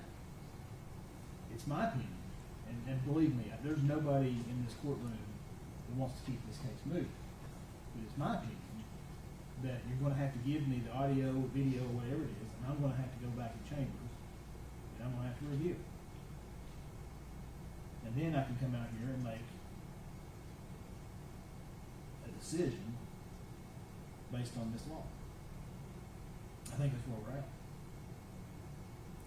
I don't want to send the jury away, but I'm not going to make them sit out here for 2 hours. I think maybe you're going to have to. I mean, and if I'd have known this was going to come up, No, I know. if they'd have I know. known, we'd have brought this up. But I'm not mad at anybody. But I do think the court needs to consider when you do this, is this a confession? Because those state Supreme Court cases that are cited in Brewer go back to 1965, and I don't think that. Well, I'm going to tell you what I'm going to do. And the last case that you gave me gives me this freedom. I'm not going to go back to 1965. I'm going to rely on the rules of evidence as they've been enacted in this state now for some time, and the cases that talk about the rules of evidence. 1965 predates our rules of evidence. I understand that. And even our Supreme Court in one of these cases says, look, the defendant in that case made arguments relying on the old cases. And the Supreme Court says, look, we're going to look at this under what the rules of evidence say, and that's where that's my start. Okay. I want you to understand my position is this. I think the defendant under due process protections given to her by both the Tennessee Constitution, the federal Constitution, has a right to fundamental fairness. And I think those cases, that's what they're talking about, is fundamental fairness. So I think I just said that. I'm not sure that there's a difference between if there's the rules of evidence provide for fundamental fairness. I understand what you're saying.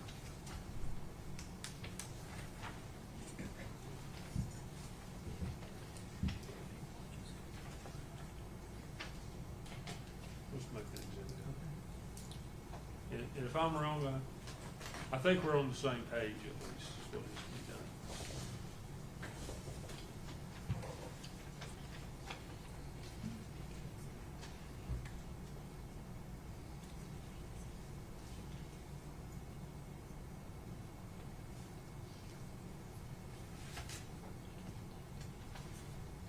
I'll find it. I'll comment about it when we get Yes, sir. But where we're at right now is I'm going to have to bring the jury in.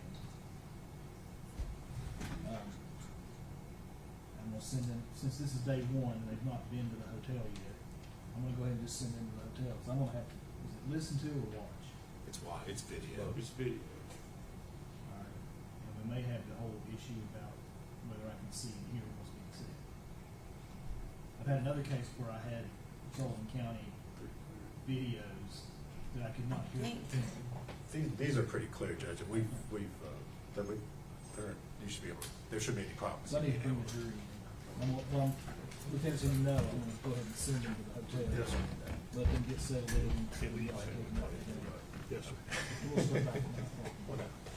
But I need to go in. Your Honor, I think if you, did we not get the, in that other case, I does got- say I still with the got this. Bluetooth, I still got this. did it work that way? Okay, I had to crank it.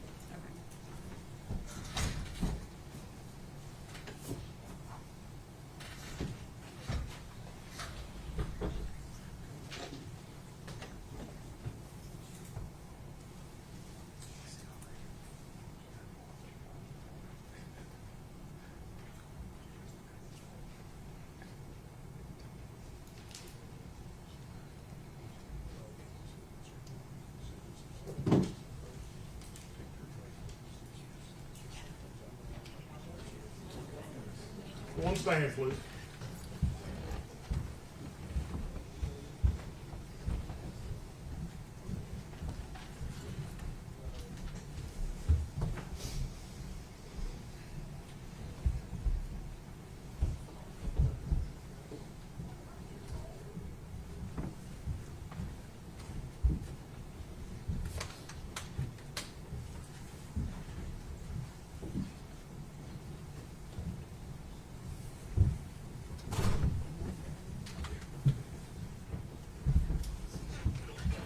You may be seated. Thank you.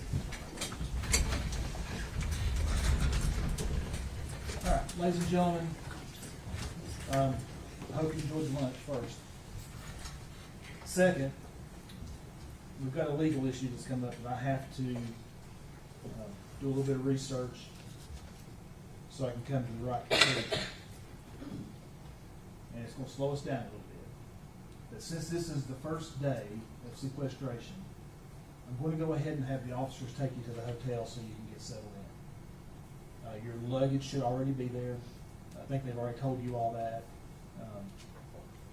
Then they'll take you out to dinner tonight to some undisclosed restaurant somewhere in the Tri-Cities. But before you go, I'm required by law to give you certain admonitions. One, you're not to communicate with other jurors or anyone else regarding any subject connected with this trial. You're not to form or express any opinion about the case until it is finally submitted to the jury.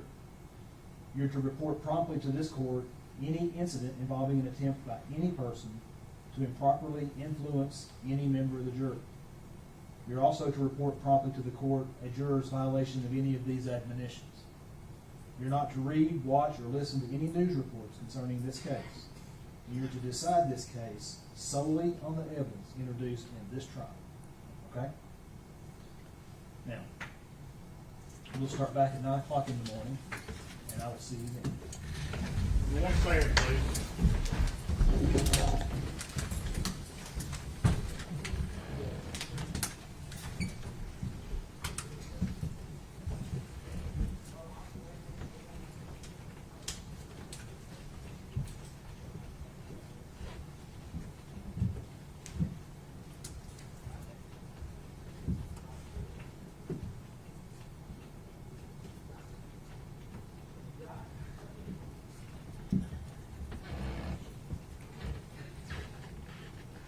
You may be seated. Thank you.